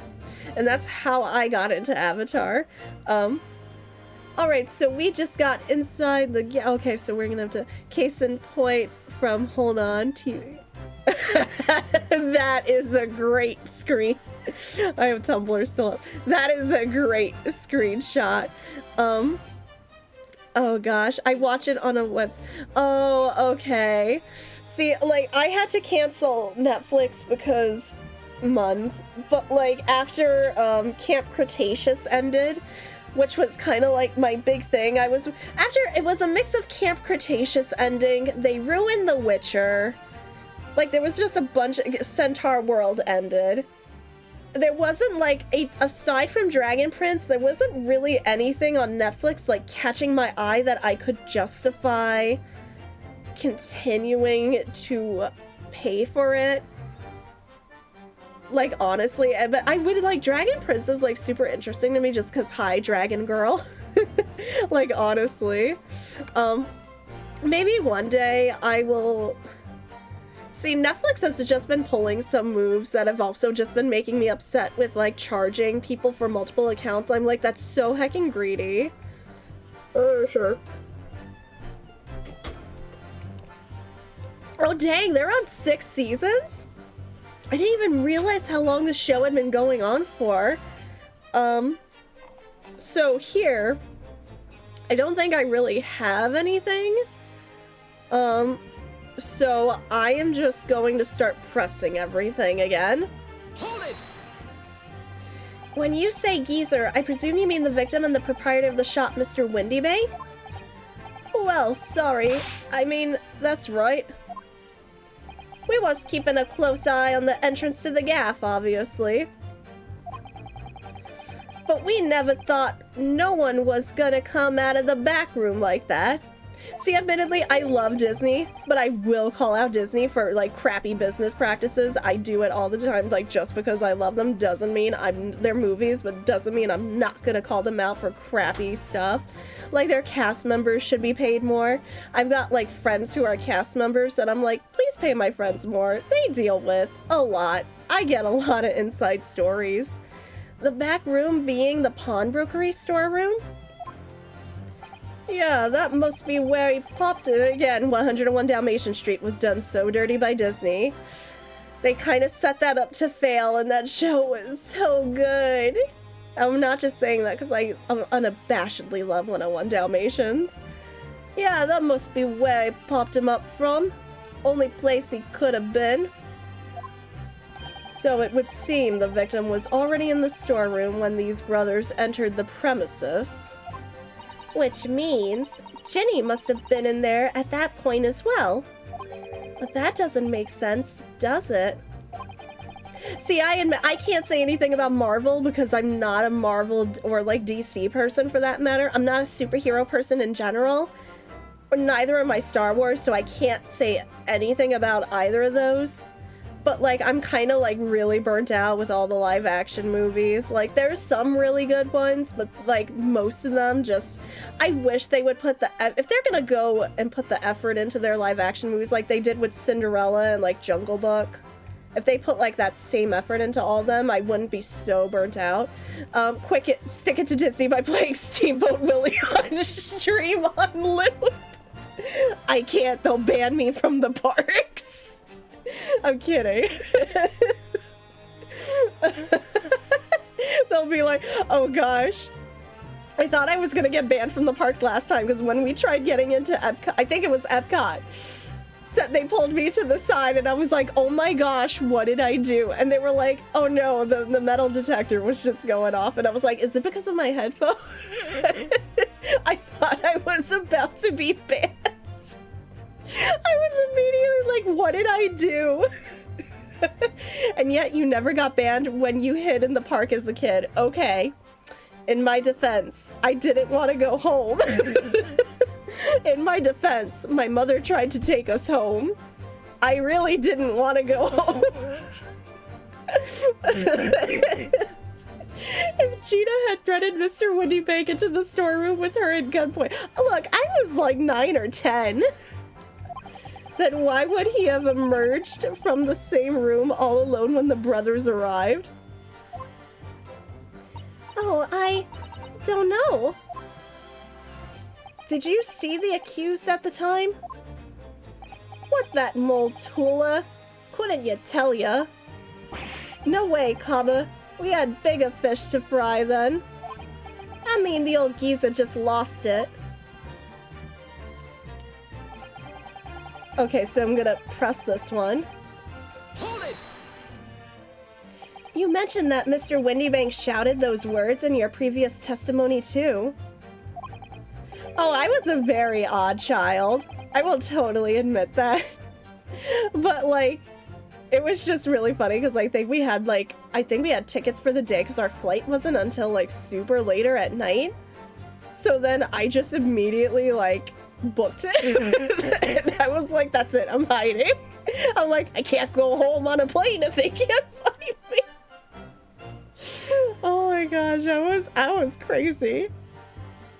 However, you claim that you heard him yelling them on the other side of the storeroom door. Oh, did we? But the truth is, he was shouting those words at you, wasn't he? Well, yeah. Was the victim Mr. Windybank wielding a gun at the time? Was he ever? Blimey lummy. A great ugly barrel he had pointed straight at me, frontispiece? So what you're saying is, you definitely saw Mr. Windybank with the gun at that time, is that right? Is it, Gov? It is, spot on. Then all of a sudden he came at us, he did? It was bedlam. I didn't know who was going for who. You were clearly all going for each other. Like Nash said, we thought we had it, I mean. Bottoms up on more pizza. I mean, hey. I mean, yeah, but I just, I guess bottoms up on your pizza. You just take a slice, you hit each other with your slice, and then I don't know where I'm going with this. Pressing. Hold it! Yes, I noted that you mentioned the counter in your previous testimony, too. Well, yeah, of course we did. I think as a kid at one point I asked my mom when I was getting a promotion without knowing what a promotion meant. He knocked over a load of books, a candlestick, and some skull, whatnot. That got tangled in some marionette, what knocked over a picture frame, what knocked them scales on the floor. So in fact, it wasn't the sound of the gunshot that shocked you and made you knock those things off the counter. Well, Big Bravia went flying over that counter like a gunshot, I can tell ya. Then the old geezer pinned him. You did, Nash, you did. If ya hadn't been there, the bloke would have flattened me like a bloomin' pancake in seconds. At the time in question, the alarm was raised at the local police station via a secret cable from the pawnbrokery. There is a button under the counter used to activate it, which was presumably pressed by the victim. That's right, when the brothers fled the scene and back onto the street. They ran straight into the arriving police, didn't they? Poor Mr. Windybank. He did everything he could to protect his shop.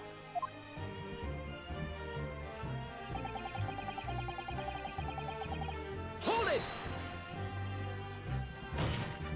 Were you intending to shoot Mr. Windybank? DJ! Hello, friend! How is you? How is your stream? Welcome, waiters! How's everybody doing? Welcome. Hello. If you don't know me, hello. My name's Okami. I'm a member of the Zeldathon and Mini Kit Marathon teams, and we be doing a little Great Ace Attorney. We are on the last case. So if you have been wanting to play this game, please. I appreciate you coming in, but I don't want you to be spoiled. So just a heads up. What up? What up? How is you? How was Baldur's Gate 3? How's the campaign going? How's the D&D going? Yeah, but we're doing a little Ace Attorney. I also like to do Genshin once a week. I try to do Genshin every now and then. We also be doing some cozy gaming. We do horror gaming. We do a whole bunch of things. The game is fun as heck. You're in Act 3. Oh, nice! I still gotta pick up Baldur's Gate 3, but I've seen friends play it, and it looks like such a good time. Eventually, I'd like to get it. I mean, heck, it's a D&D campaign. It's a whole D&D campaign. I'm just so excited, like, honestly, to like try it at some point and have my own campaign. Because having to do D&D IRL and getting a whole group of friends to play D&D IRL is so hard. So I'm like, bless the fact that Baldur's Gate exists. I appreciate the Wade friend. Thank you so much. I hope you've been doing good. Were you intending to shoot Mr. Windybank? No, never.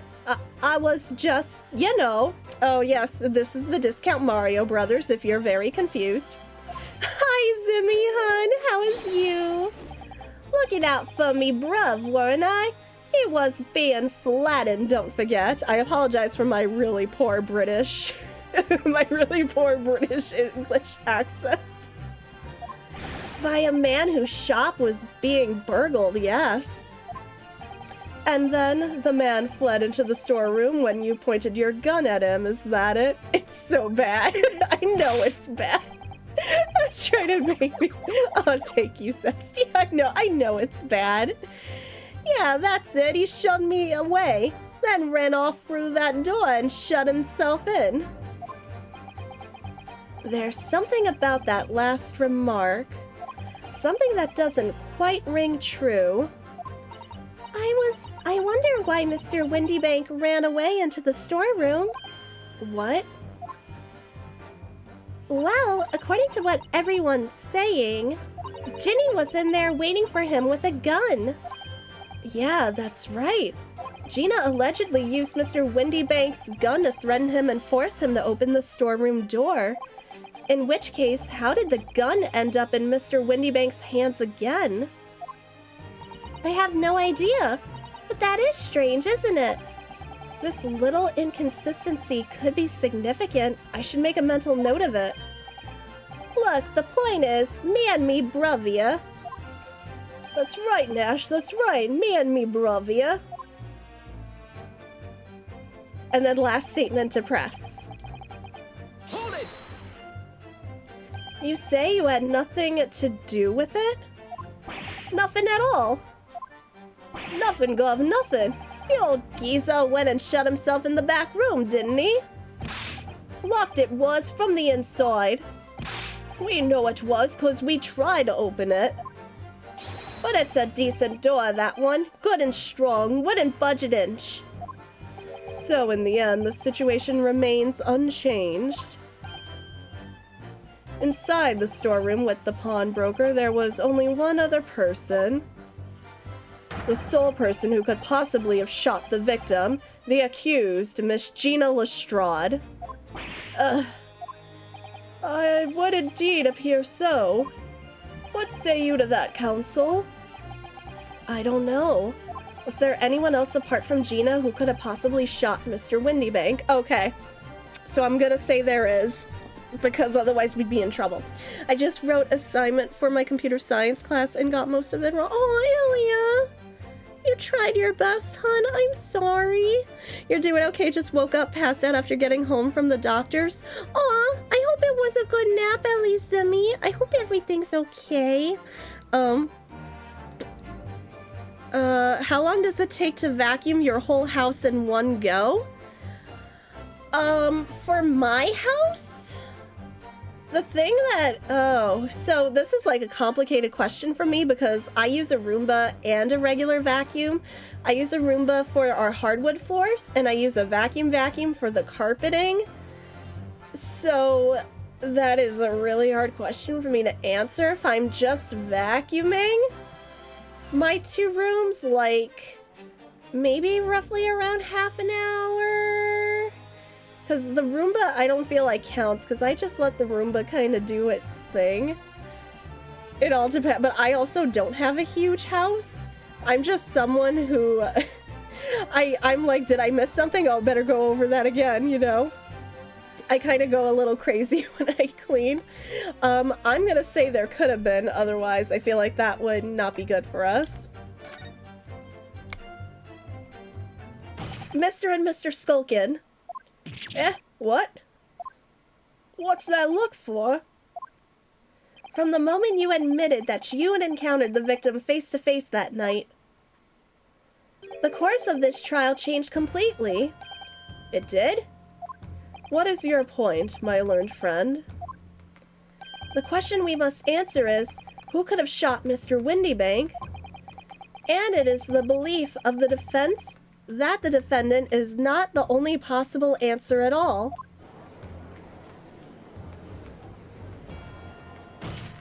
You have my attention. In that case, let us return to this plan of the premises. The victim was killed in the storeroom, which was locked from the inside. Those are the facts, so pray, what other possible answer to the question of who shot the man could there be? Counsel, you must now provide answers to the court in respect of 2 conundrums. 2, my lord? Twice as many chances to be right, maybe? Indeed, namely, from what location did the culprit shoot the victim, and furthermore, where was the victim at the time? Understood, my lord. Are you all right, Runo? I'm not entirely sure, but there's one thing I am sure about. If I can prove that there's a credible, new alternative to what happened, it would change Gina's prospects hugely. So now, time for some clarity. Show the court on this plan the answers to the questions posed by his lordship. If you believe someone else could have killed the victim, indicate from where that person would have fired the gun. Okay, well, his body was here originally, and we have to take into account he was shot in the back, correct? So, I don't... If they were on the other side of the... If the door was open, could they have done it from directly on the other side of the door? Because that's the only thing I am thinking. I don't know if I'm overthinking this again. But I feel like it would add up, because it's the only logical thing. They couldn't have hidden anywhere in the storeroom, as far as I know. Take that! The defense believes that the culprit could have shot the victim from this location here. Am I wrong? And in answer to the second question, I'm not saying the culprit clipped into the back rooms. Oh my gosh. And in answer to the second question, assuming the culprit fired from the location indicated, where was the victim at the time? Oh, so wait, are we saying he was in a completely different... Okay, because that was my... Okay. The culprit obviously used backwards long jumps. They just, you know, they had a lot of practice at Super Mario 64, you know? Murder percent speedrun. Yahoo! Let's go! Super Mario murder! Can't even. Okay. I mean, this is like legitimately just in this room in general. Yahoo! Let's go! This is so messed up. Hi, we're cozy gaming here. Oh. It's just... there's only so many spots. This is a really small storeroom. Ombo, the chat preview bot broke again. We killed it. Red rum. Again, this is not a huge storeroom. So, does it matter where in the storeroom? So what? I got the middle that originally he was down here. So what? You got the middle and the upper part of the store. That's like the maybe directly here, like directly on the other side. I am just reaching here. Take that! Am I wrong? The culprit shot the victim from outside the storeroom. Continue. Mr. Windybank died instantly from a bullet wound in his back. Looking at the stain of blood on the storeroom floor, it doesn't appear that the body was moved after death. which tells us that he was almost certainly shot while he was in the storeroom. However, the crucial point is, where was the shooter when the fatal bullet was fired? So you are adamant that the shot was fired from outside the storeroom? Well, according to the Sulky brothers' earlier testimony... Thank you, Simi. Hi, Shad. I hope Mario Party was good, yes, but I'm gonna be calling it soon because JT has work tomorrow. I pulled my gun on him, and then he legged it through that door into the back room. I'm also just trying to make up for lack of stream last night. If Mr. Windybank ran away through the door, we have to assume that the door was open at the time. It was at precisely that moment, when the victim was fleeing for his life, that these brothers had the perfect opportunity to shoot the man in the back once he was inside the storeroom. I don't know. It'll depend. I have to see what friends are still alive when we end. I am not, Zimmy. I am not, but thank you. I appreciate. You're so sweet. Come to think of it, do you remember what the prosecutor said at the start of the trial? I am not. Moving on to the findings of Scotland Yard's coroner, his report states that the bullet entered the body on a rising diagonal trajectory. Oh, congrats on the win, Chad! Oh, it was your first Mario Party Madness win. Ooh, extra congrats! It means the victim was likely shot by someone significantly shorter in height than himself. Poor man, shot while he was running as fast as he could to safety. Of course. He would have been leaning forward as he was running away. So even if the bullet was fired horizontally, it would still have entered his body on an upward trajectory. So the culprit isn't necessarily someone shorter than Mr. Windybank. Objection! I'm sure my learned friend can't have forgotten that the storeroom door was found closed and locked from the inside. You claim the victim was shot as he fled into the room.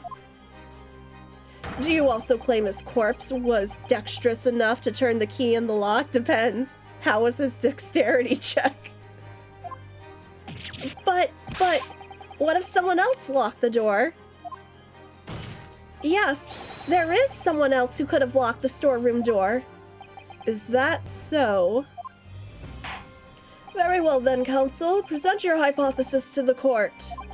In the scenario just described, the defense's assertion is that the victim was shot from outside the storeroom, in which case, who shut and locked the storeroom door from the inside? Okay, hold on, before we do that one. Shot through the heart, and you're to blame, Yu-Gi-Oh! The card game. I love that so much. I love that so much, and I hate that that fits. The only other person there was Gina.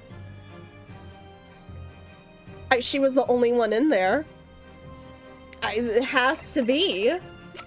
Did I just go past her? Take that!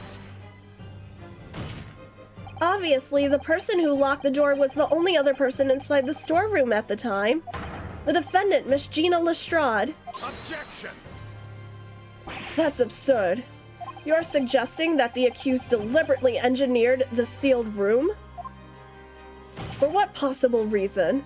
Such actions would only serve to tighten the noose around her neck.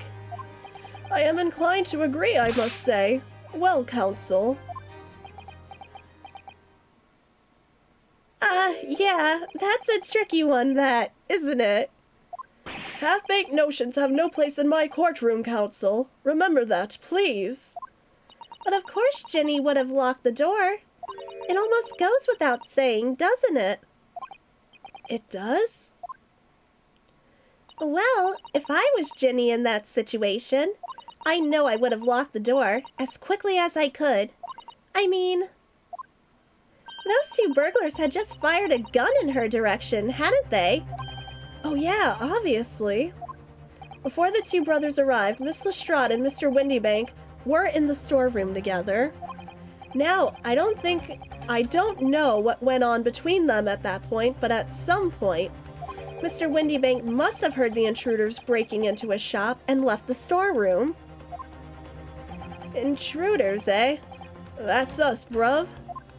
If your theory is correct, that would leave the accused alone in the storeroom.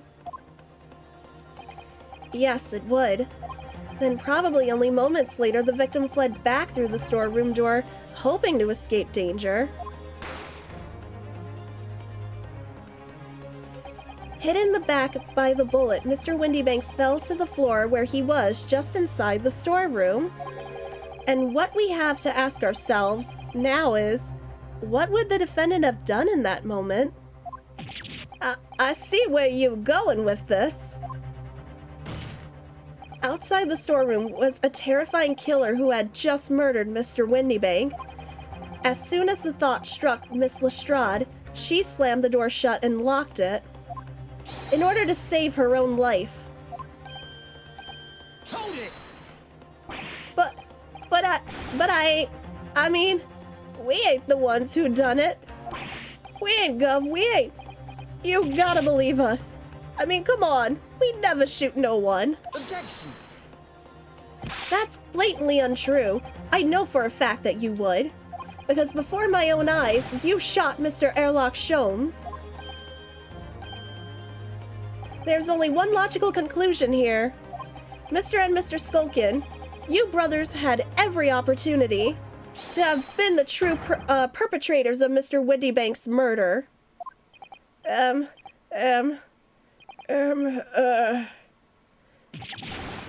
Blimey! Zoinks! Where does this leave us? You mean to say it wasn't the pickpocket who shot the pawnbroker after all? I should have known it was those brothers. They looked as shady as a dense forest. That was amazing, Runo. I do not believe, thank you, but this is hecking not the end. I know this for a fact. And if this is like any last Ace Attorney trial, All the members of the jury seem to be firmly on your side now. I know, first time ever. And probably the last. Nothing can turn this around. Absolutely nothing. Well, I think you've done it. Surely they'll have to give a verdict of not. An admirable effort, my learned friend. What's this now? He's laughing? You find the situation amusing, Lord Van Zeeks? I myself find the defense's argument most persuasive. No worries, Rob. I'll be ending soon anyway. Have a good night. Sleep well. I dare say, such chancery is the bread and butter of the street performers in your provincial eastern nation. But such blatantly malicious conjuring tricks amount to nothing more than inexcusable pettifoggery here. What? The hypothesis you put forward so ostensibly, credibly cannot and will not stand. Because, you see, it contains a fatal flaw. A fatal flaw? Do you mean to tell me that you're unaware of your logic's failing? I say, Lord Van Zeeks, might be an idea to explain this bally conjuring trick or whatever it is to the troops on the ground, The fatal flaw in my learned friend's argument is really very simple to understand. Assuming you're not too dim-witted to count bullets. By George, count bullets! Oh dear. He noticed then. What's everyone talking about? Counsel. Yes, sir. He absolutely is, Zibby, but he's like a classy one, if that makes sense. Oh no, I accidentally did that. 2 bullets. Correct. The first, that which hit the victim in the back, ending his life. And the second, that which struck the detective, Mr. Erlach Sholmes, on his arrival at the scene. Indeed, the defense presented a picture showing the damage caused by the second bullet earlier in the proceedings. The bullet which injured Mr. Sholmes appears to have passed through his body to strike the calendar. Your lordship's understanding is correct.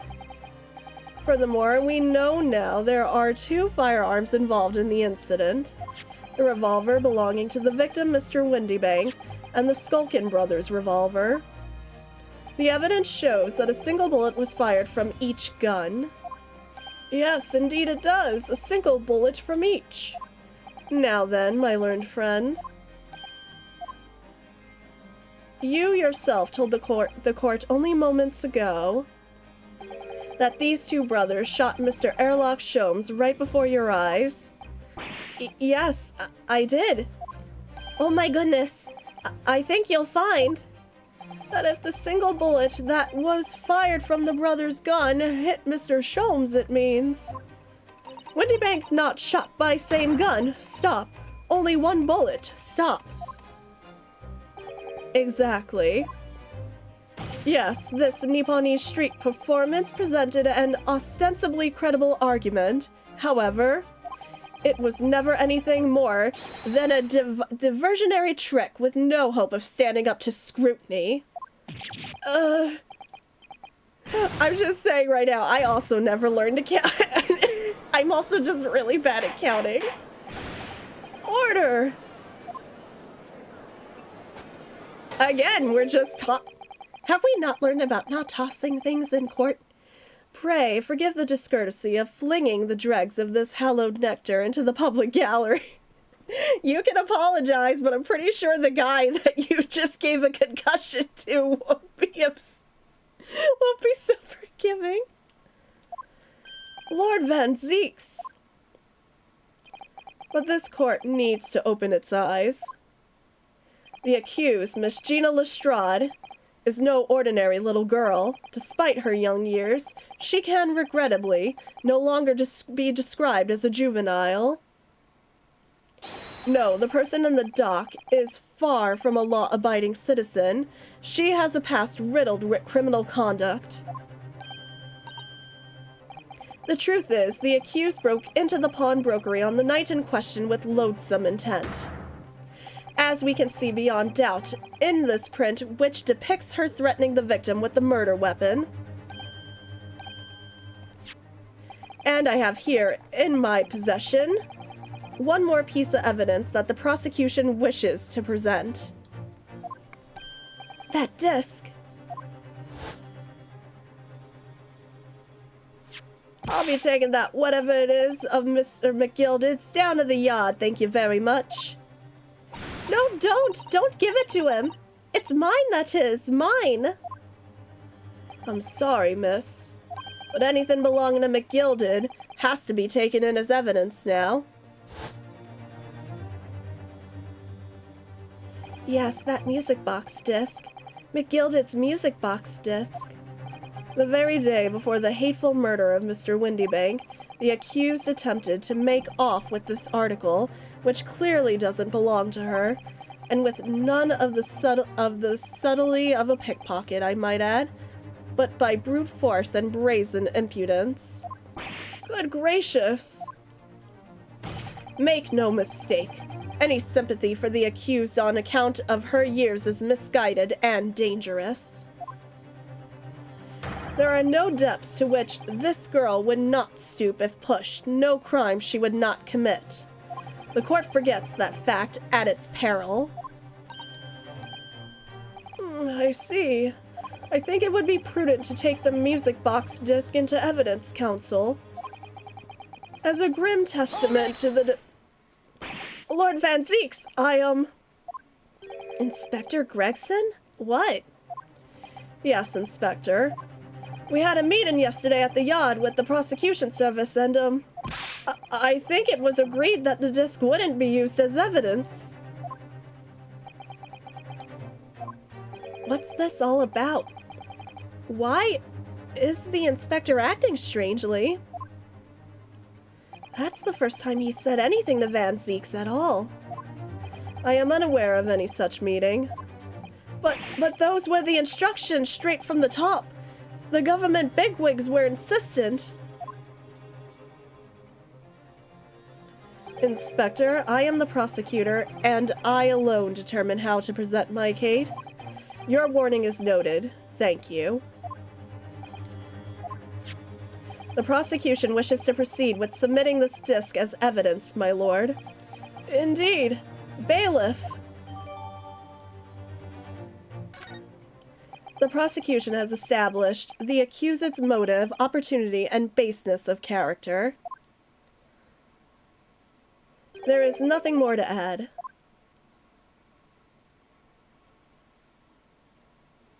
Ladies and gentlemen of the jury, I admit your informed decisions and rest my case.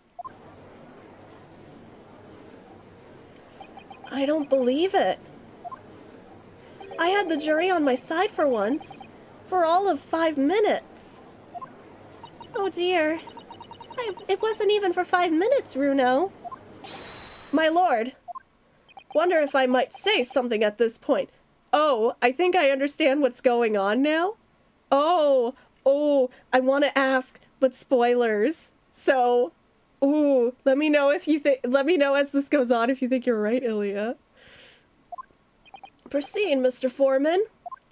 Been stumbling about in a bit of a fog up now, if truth be told, but all of a sudden, the answer's bally obvious to me and my men. There's only one thing for it. Oh no. Very well, the court will hear from the jury. Ladies and gentlemen, you will present your leanings as to the defendant's culpability. Guilty. Garbage. Guilty. Again? Guilty. Guilty. Guilty. Guilty. Again?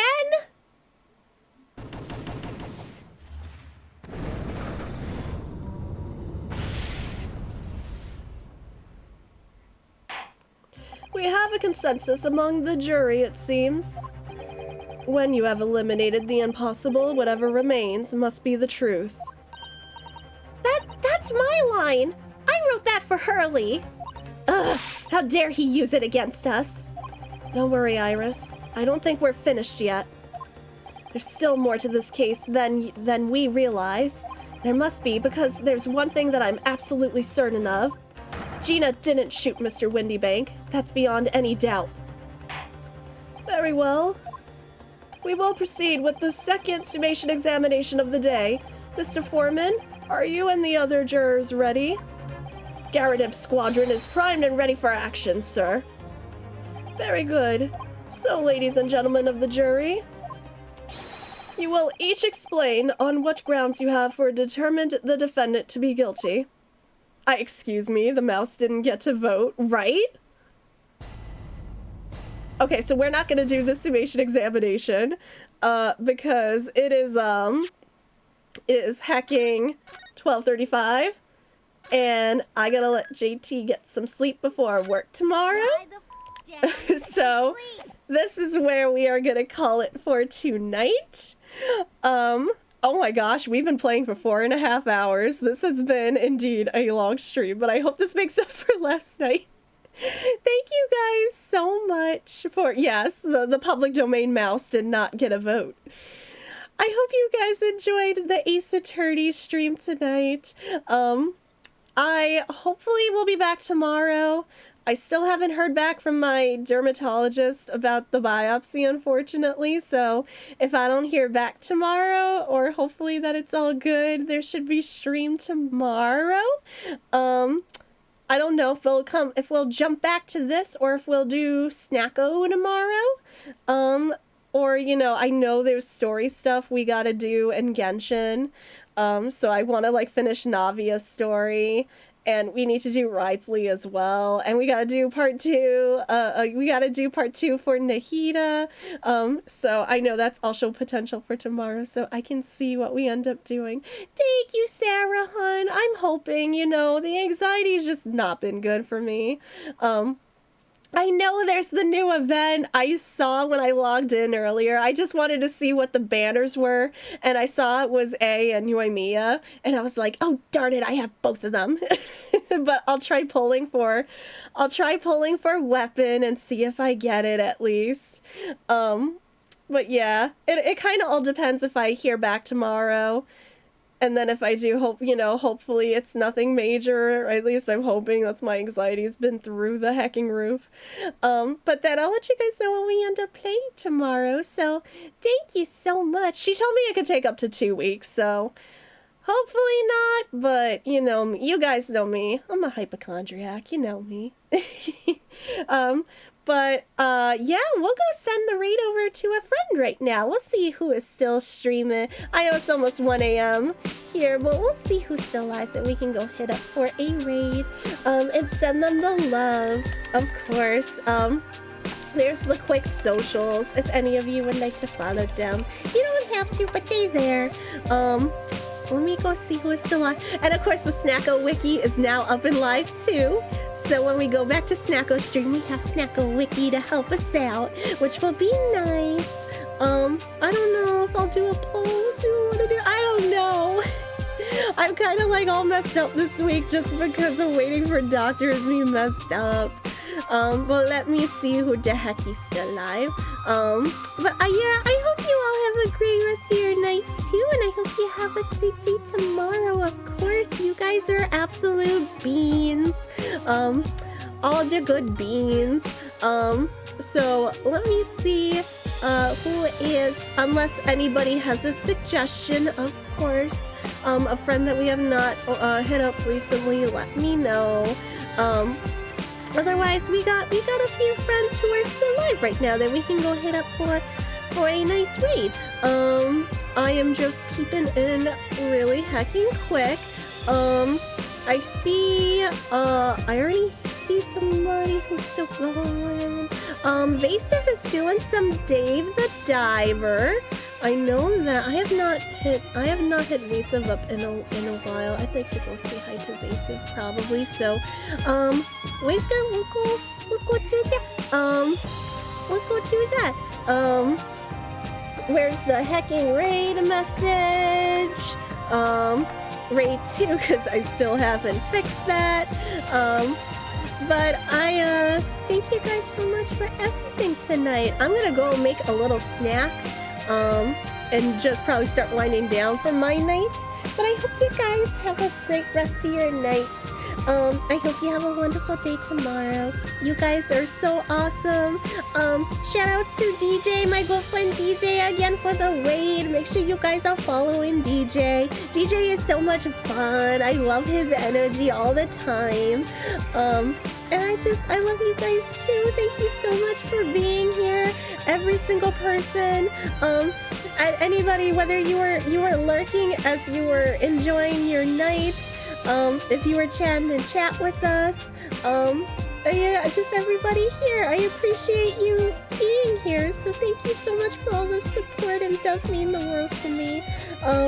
And hopefully this made up for lack of stream last night. So, well, Skull, say hi to Vasive. And Vasive's got the puppet cam up, of course. I totally should play Dave the Diver at some point because I've heard nothing but good things. Will you go say hi? Yay! Raid is created. Okay. And make sure give Puppers all the love. Pupper Cam, give Vasive all the love. And enjoy the rest of your night, guys. And I hope tomorrow's wonderful to you too. And I shall, fingers crossed, I will see you really, really hecking soon. I love you guys. Have a fantastic rest of your night. Bye-bye.